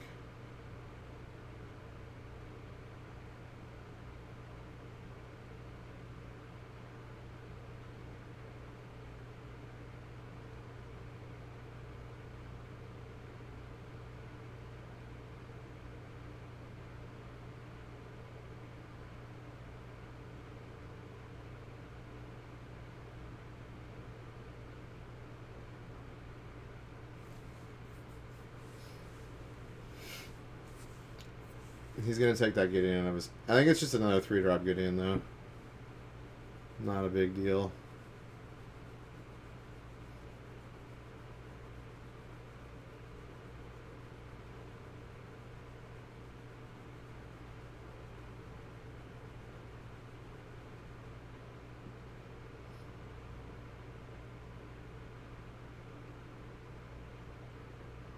Okay, he's got another dig through time.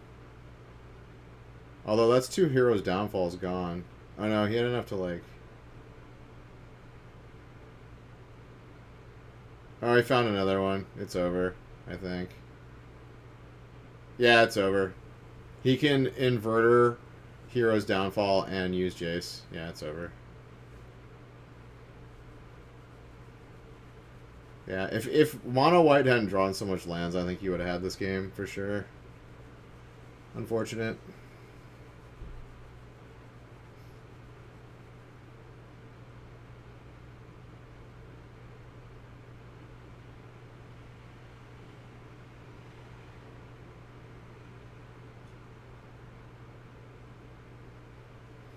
Yeah, drawing too many or few lands. Yeah, flooding or flutter screw.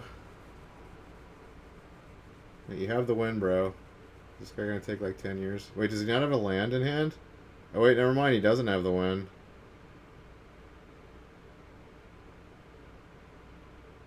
He totally fucked that up. All he had to do was grab a land and Hero's Downfall, and he had the win.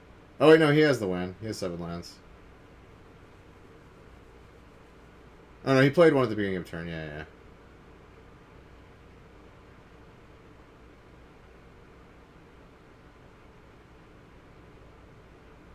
Yeah. GG's. Tournament over. that concludes our day 1 of Star City Games Pioneer Open Indianapolis. Thank you for joining me. This video is going to go up on my YouTube channel, which is lock_daddy, where you can watch it in scathing HD. It'll also be on my Twitch channel, which is twitch.tv/lock_daddy. Follow me on Twitter, which is @lock_daddy1 for updates on my streaming and whatever else is going on in my life. And yeah, peace out.